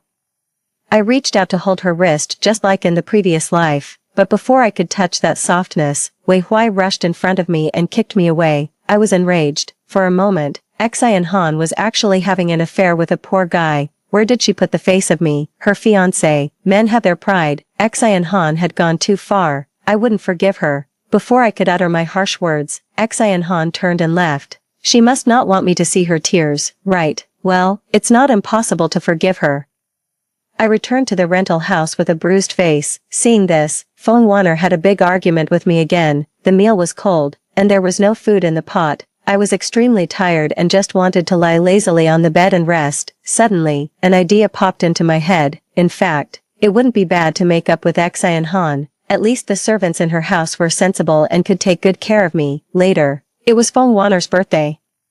I kindly took her to a luxury store to see the world and gave her a romantic rose. Unexpectedly, Feng Wanner had a fit on the spot and said she might as well go back to the Xian family and be a servant. I was angry. Being a servant for Xian Han could indeed bring generous rewards, But could she get a love that could move heaven and earth? When did Feng Wanner become so vulgar? There was a snort of laughter from the corner. I looked closely and saw Xian Han laughing freely. She must think that I had broken up with Feng Wanner. I was disheartened. Even though I'm a genius, I still can't escape Xian Han's clutches after all. Forget it, I admit defeat. I will live a good life with Xian Han in the future and lie on the cold banknotes every day to remember this love that ended without a result. But why couldn't Xian Han stop laughing? And the bullet comments were also scolding me for relying on women while acting arrogantly. They clearly supported me being with Feng Wanner before. 5. My fate is in my own hands, not in the hands of heaven. The more the bullet comments try to manipulate my life, the more I won't let them have their way. As soon as I got back to the rental house, I immediately broke up with Feng Wanner. She didn't even take her change of clothes and fled away in a hired car as fast as she could. I let out a long sigh. I packed my luggage and prepared to move into the Xian family's house. Calculating the time, Xian Han was almost at the time to study abroad. This time, I'm willing to reluctantly go abroad with her to prevent that guy named Wei from stealing her heart. With great difficulty, I sneaked into the Xian family's villa, thinking about how to make up with Xian Han. However, she gave me a heavy blow. She actually danced with a strange man in full view of everyone. Did she still remember that she was a married woman? I was extremely angry and blurted out some unpleasant words. Xian Han's eyes looking at me gradually turned cold. No, it shouldn't be like this. Despite the whispers of the crowd and the sarcasm of the bullet comments, I reached out my hand to Xian Han. Lin Xingwei frowned and looked at me with contempt. What greeted me were the fists of the security guards raining down on me. I was thrown out of the Xian family's house and had to lick my wounds alone. There came the sad news from home. My father had a stroke and died, and my mother ran away with the money. From then on, I became truly alone. I gave a bitter smile. As the saying goes, when heaven is about to bestow a great responsibility on someone, it must first test his will. Xian Han, I'm willing to play the good show of a bitter and deep love with you. But as soon as I finished my harsh words, the police came to my door.